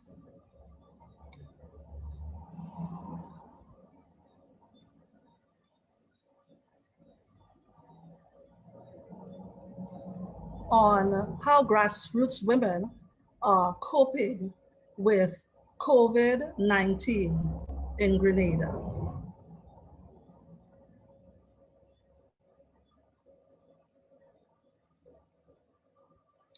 All right, so I entitled my presentation, Survival is a Must. That was one of the comments I got from one of the ladies as I was doing interview and research for this presentation. And as you know, my presentation, my methodology was the informal, semi-structured interviews from the period 2020 to 2021. Because I'm a field worker, I was able to do all of these sort of informal interviews, first out of curiosity, and then this opportunity came just to put it together and present it. I also looked at government documents that were in the public domain, and I also had a look, observation and through personal knowledge on the ground here in Grenada. So the agenda for my presentation is, first, I just presented my research methodology, and I am going to give you a quick peek at Grenada. I'm going to look at the COVID-19 challenges that we faced. And I have a slide on survival is a must. We're going to discuss this, what survival is a must entailed. We're going to look at the pandemic picture in 2021. And we'll have lessons learned where you have to have mind to make it. I entitled it that. Those are words again from fieldwork, and forward ever as a question, because sometimes we wonder if we're ever really going forward. So this is a quick peek at Grenada. Grenada is a tri-island state in the southern Eastern Caribbean. It's the main three islands are Grenada, Carriacou, and Petite Martinique. Now, Grenada is made up of 7 parishes, and I want you to know that because these parishes during the COVID lockdown, people were contained to their parishes. And this proved very difficult because although we have 7 parishes, some areas do not have towns. Some areas do not have certain services. So the parish of St. David doesn't have any banking and other facilities like that. The land size of Grenada is, before I go there, I want you to note on the map of Grenada, Carriacou, and Petite Martinique, if you look up to the right-hand side, you would see that Petite Martinique is very close to St. Vincent. So in actual fact, the people of Carriacou and Petite Martinique are much closer linked to the people on Union Island and Canouan and these kind of places. In fact, when our Prime Minister indicated that we were going on lockdown, the Prime Minister of St. Vincent, Dr. Ralph Gonsalves, invited the Carriacouians and the Petite Martinicans to come over and get stuff over there. You know, that was a little minor tiff in terms of who has authority over these people. But for instance, Petite Martinique doesn't have a town. A lot of their things are traded up the islands in St. Vincent or in Carriacou. So you can see how COVID-19 and the lockdown would have affected those islands differently to mainland Grenada. So Grenada has a Westminster style democracy, but I would like to say that we have 15 seats in government and 7 of those seats are filled by women. Now, you know, we will tout that as a great accomplishment, but you will see that some of the policies and how COVID-19 resuscitation and so on was handled, women, especially women at the grassroots and community levels, were not considered. We have a centralized form of government within all the parishes. There's a party office or a constituency office, excuse me, where administration is done with the constituencies, but there is no actual power there. There's no, they can fill out forms and send down, but the government in St. George's can decide what pass if they adjust it and these sorts of things. However, Carriacou and Petite Martinique has their own ministry and a minister assigned to them. So we have a population of 100,000, and you can see the unemployment figure. And I think that is a figure that some will take with a little drop of salt, but this is what the government presents. Our poverty rate is 32% and extreme poverty is 13%. So you can see when we went into lockdown, what sort of issues, you can imagine what sort of issues were facing the people. The St. George's University contributes about 1/3 of Grenada's gross domestic product. And as part of that, it is good to know that SGU has been working virtually for the last year. All right, so here we have now, challenged by COVID, curfew, and lack of consideration. I want you just have a quick look at the picture and you will recognize that this is where they put markets during COVID. This was a picture I took on a Saturday midday. You have a lot of tents going all around, but nobody there buying. First of all, this is a bit out of the way. It's on the outskirts of town. Plus, so you'd have to get particular vehicles to come there and to thing. And it's just not conducive to market vending. So how are women's livelihoods, economy, and roles was severely impacted during COVID? First of all, there was fear and food insecurity. A lot of women, there was not a lot of knowledge on the ground level of what COVID-19 was about. And part of that was that when the Prime Minister first case and then the Prime Minister came on television to institute the lockdown, he only gave 48 hours to shop and do everything. And we went into a 24-hour lockdown for the whole week. Matter of fact, that 24-hour lockdown went on for at least 3 weeks, and we were given 1 day shopping. During that 1 day shopping, you could not move from your parishes. You could not cross parish boundaries. So it was very difficult. You will know that most of us, remittances play a big role in food security and income in the Caribbean islands. So this would have severely impacted. St. Mark's doesn't have any sort of banks or Western Union and those sorts of things. So it was very difficult, and police were manning and enforcing this. There was a lot of loss of livelihoods, unemployment, and underemployment.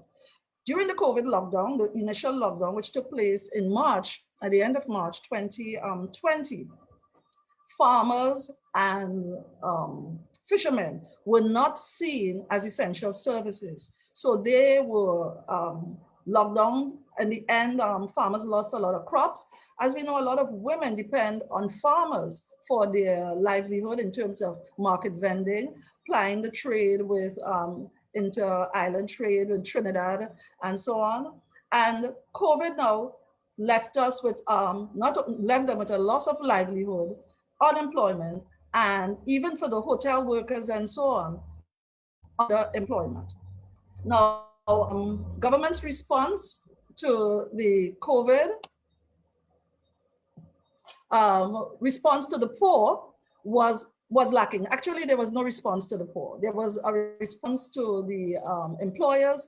There were response to people who had jobs and lost income. But for the poor and vulnerable, which make up a great amount of our population, there was no relief for them. Matter of fact, the relief came through the party offices.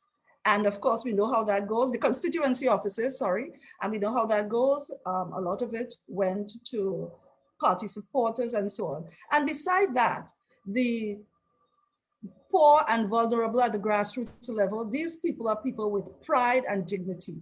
And so in speaking to them, I found out that a lot of them felt that it was humiliating and embarrassing for them to have to go to a party office to get a little package or so. However, in speaking to the party office, they said that they had tripled the food baskets that they were giving out previously before COVID.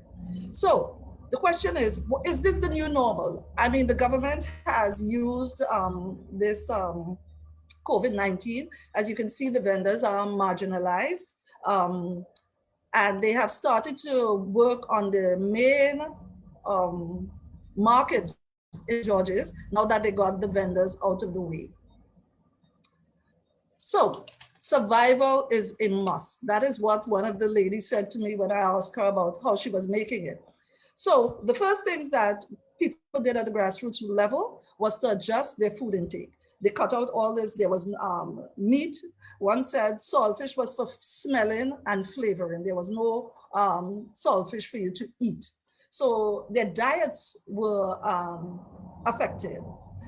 They used, how did they survive? They used their social capital. Most people would have told me that families came together. Families had to come together because with a 48-hour notice, there was a run on the supermarkets. And I remember going to the supermarket and somebody said to me, there is something town people know that country people don't know, because she said she went to town before and she see people in town shopping, but people in the country were not shopping.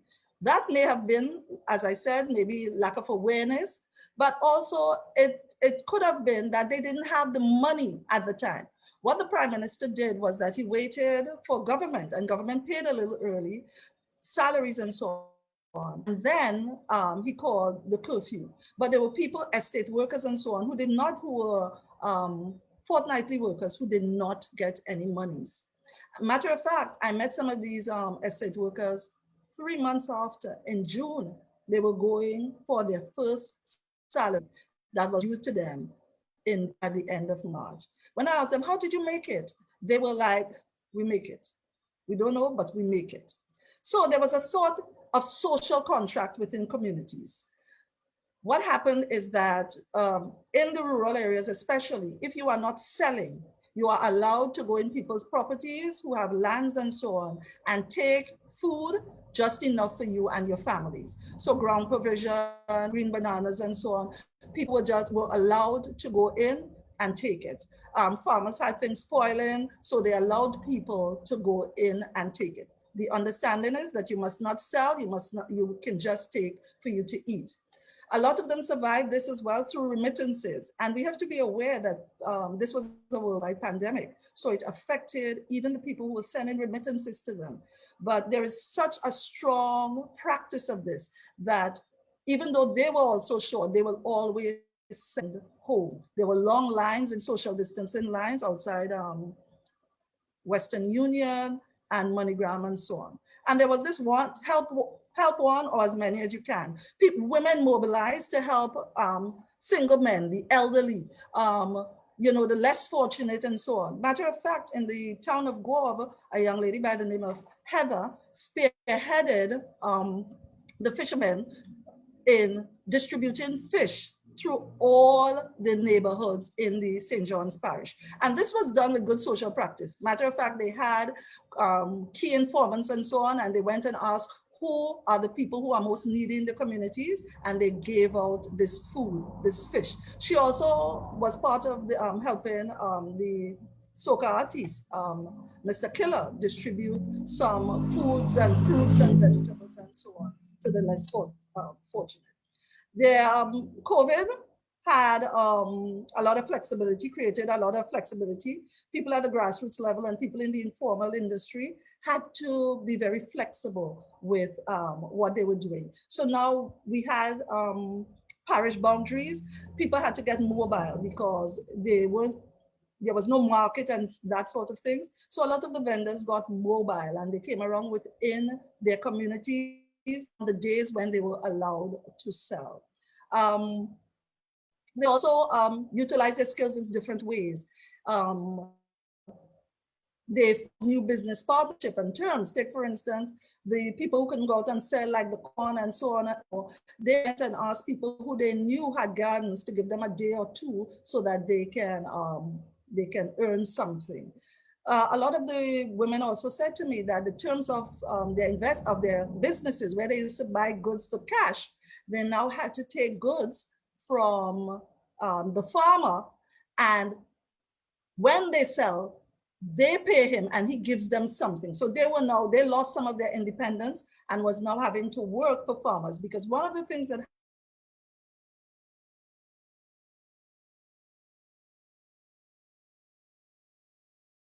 they had to take a lot of that money out to buy food and to stockpile. So now there are more peddlers and longer hours for peddling on the road.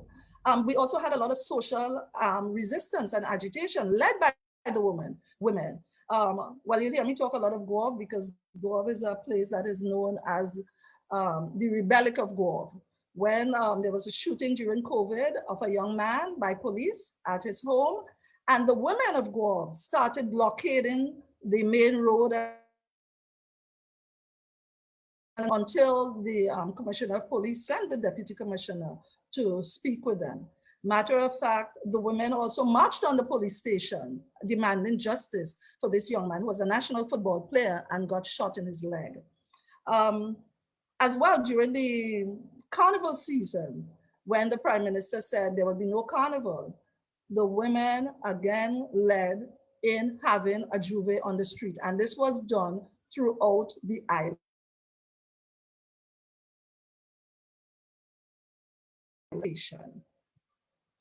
Right, so this is the pandemic picture as we now have it.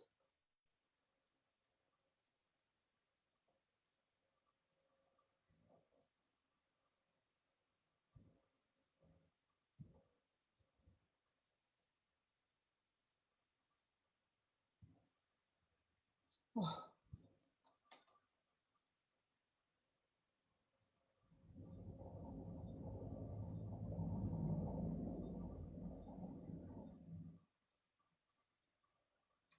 Thank you. Sorry, I lost connectivity there. So this is the pandemic, a picture as we now have it.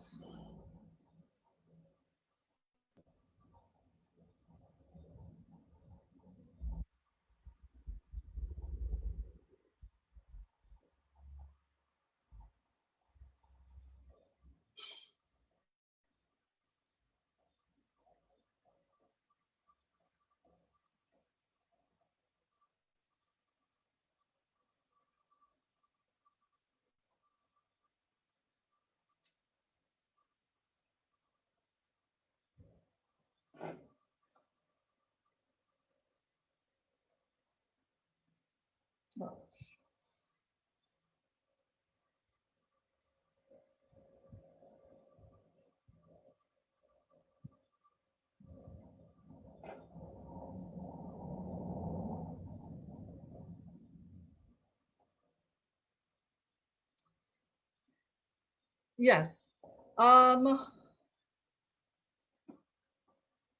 This is what government gave to the people. Are you hearing me? We're hearing you, Ms. Yes, Frederick. what do we do? Okay, thank you. But the connectivity seems to be coming and going. Yes, it is. I'm sorry about that.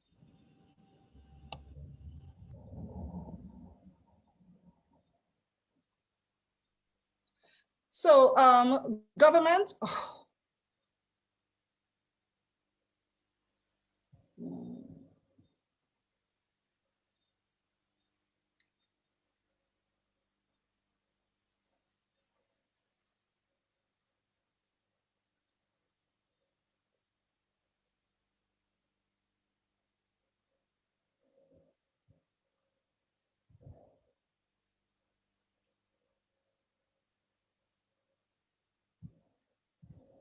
okay, I give it.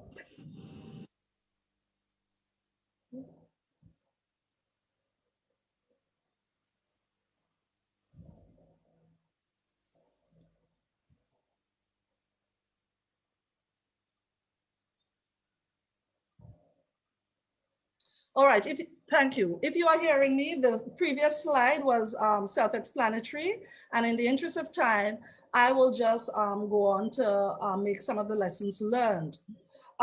Women applied the lesson learned from previous disasters in their pandemic response, especially responses learned in Ivan, where they understood about stockpiling medication, they understood that banks will not be open, and so whatever savings they had in their credit union, in the banks, under the mattress they used to get food and so on, they had something stashed away for a rainy day, but it was not meant to withstand the whole year, the whole rainy season. For these people, process matters. Who and how the assistance is given or is given the assistance is important to them. They want to feel, they want to be treated in a dignified and respected manner. The pandemic also created some opportunities at the community level in terms of the shops and so on. Because people could not go out of their parishes, the shops and the supermarkets were closed. The shops and so on had a windfall during those first 6 months or so of the lockdown. It also created opportunities because daycare and schools and so on for women who had to go and hustle on the streets and so on, who had to apply their trade, peddle on the streets and so on. They utilize people in the communities to do child minding and that sort of thing. Plus there was making of masks, crocheting, sewing and so on that presented opportunities for income. Familial ties and community responsibilities were strong bonds that helped navigate the fallout from the pandemic near and far. So forward ever, well, I don't know if we're going forward because these are the same things we've been saying for a long time. We must have sex disaggregated data. It must be gathered, analyzed, and utilized specifically for disaster management and response. There must be put in place non-political infrastructure to be utilized to reach the most vulnerable.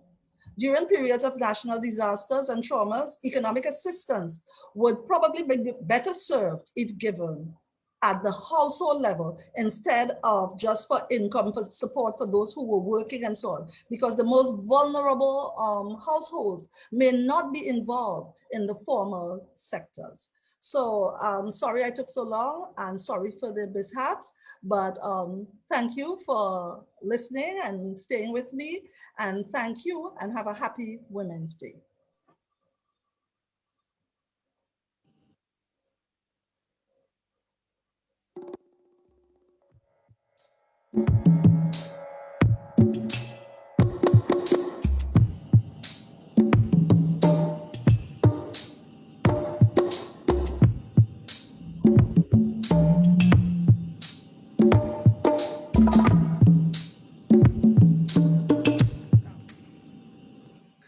So thank you very much, Ms. Frederick, for such an insightful presentation that would have brought my students and our well-wishers to thinking about life in the Caribbean. We have also seen some of your insights from the Grenadian perspective, even here in Jamaica. What we have taken note from your presentation is that the livelihoods perspective in the COVID-19 management is important as it relates to issues concerning food security, remittances. And there is this idea that I got from your presentation that there seems to be a gap between seeing like the state versus how persons who are in the grassroots of societies see. So seeing by the state or seeing like the state versus seeing like the grassroots. And what drove that home was when you talked about processes and how processes may be put in place by the state, but at the same time, for the people on the ground, these same processes make a difference, you know. These processes that are put in place impact if they go to the constituency office or not, which impacts their lived experience and how deeply they fall into household poverty. So you have brought a grassroots and development perspective to our presentation, and I'm sure Professor Lee Xiao Yun and Professor Theodore Shannon and Professor Bernstein would have all been proud of your analysis of what is happening on the ground in Grenada. And at this time, we will just take, we can't take all the questions that we are seeing because it is very late in the evening, and with the COVID restrictions, my colleagues and I, we have to be home before the curfew. But we are going to close with 2 questions, and I will share the last 2 from the challenge that Minister Grange gave earlier. And I'm seeing on the Zoom platform from Yamikani Dakalira, all the way over there in Malawi. Due to the COVID-19 restrictions, cases of gender-based violence and sexual abuse have increased. Most women and girls are unable to report GBV and have to keep living with their abusers and fearing for their lives. I challenge my fellow women to look out for other women and be a sister's keeper. Let us help report GBV in this pandemic.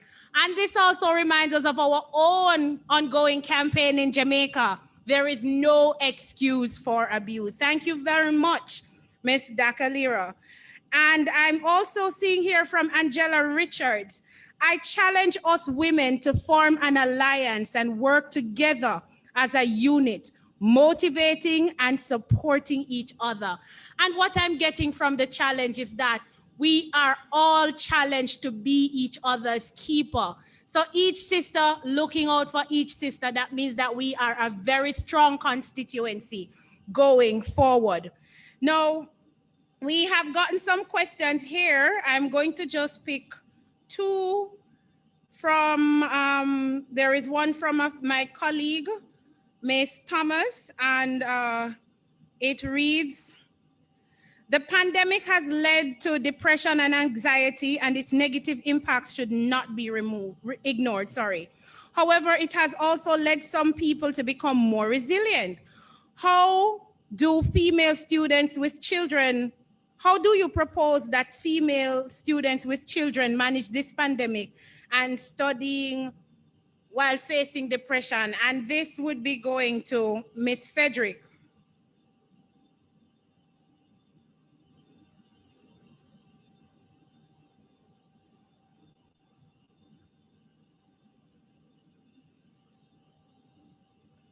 Ms. Frederick, are you still with us?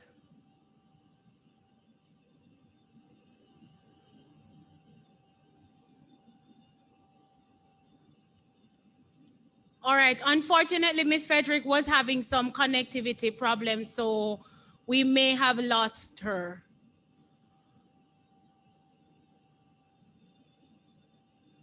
All right. But nonetheless, I will just read out the questions, and I'm sure, knowing who she is, I will forward the questions after to her, and she will send them back to me, and I will send to my colleague and student.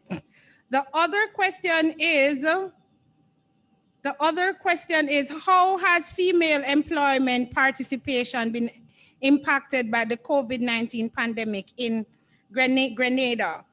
And we're also seeing from Ms. Kadeen Mouchette here that it would be useful if some light was shed on the tourism and service industry from a trade union perspective in Grenada. I think that's a really great question.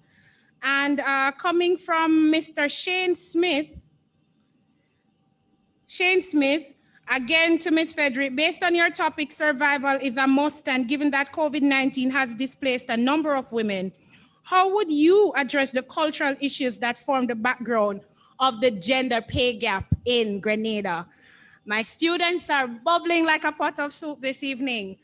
All right, so at this moment, we will have my fellow colleague, Ms. Shatha Richards, to give the vote of thanks. Ms. Shatha Richards, may I add, is a very, very supportive colleague of mine.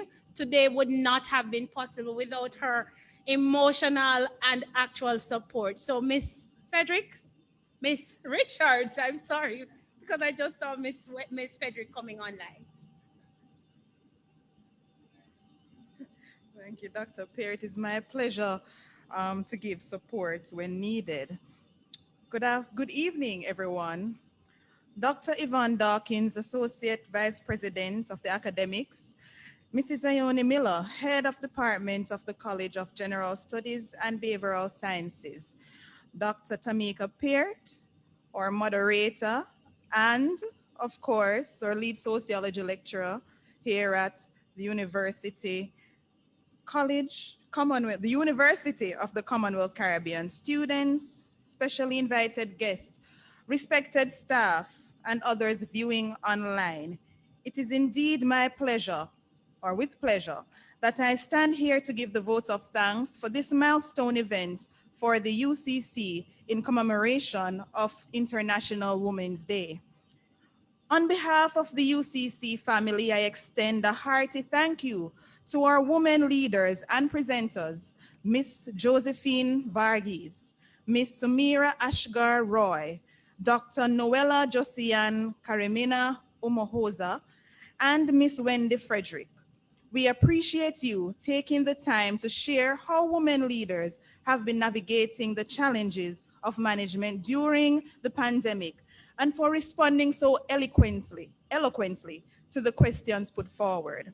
To the members of the student body who participated and assisted in bringing this forum to life, my sincere thanks to you as well. I also wish to extend gratitude to the online team, the marketing department, and other members of staff who were instrumental in the organization and execution of this event. Lastly, I would like to express appreciation to everyone who joined us this evening on the Facebook Live. Thank you all.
Richard, thank you so much for eloquently removing the vote of thanks this evening.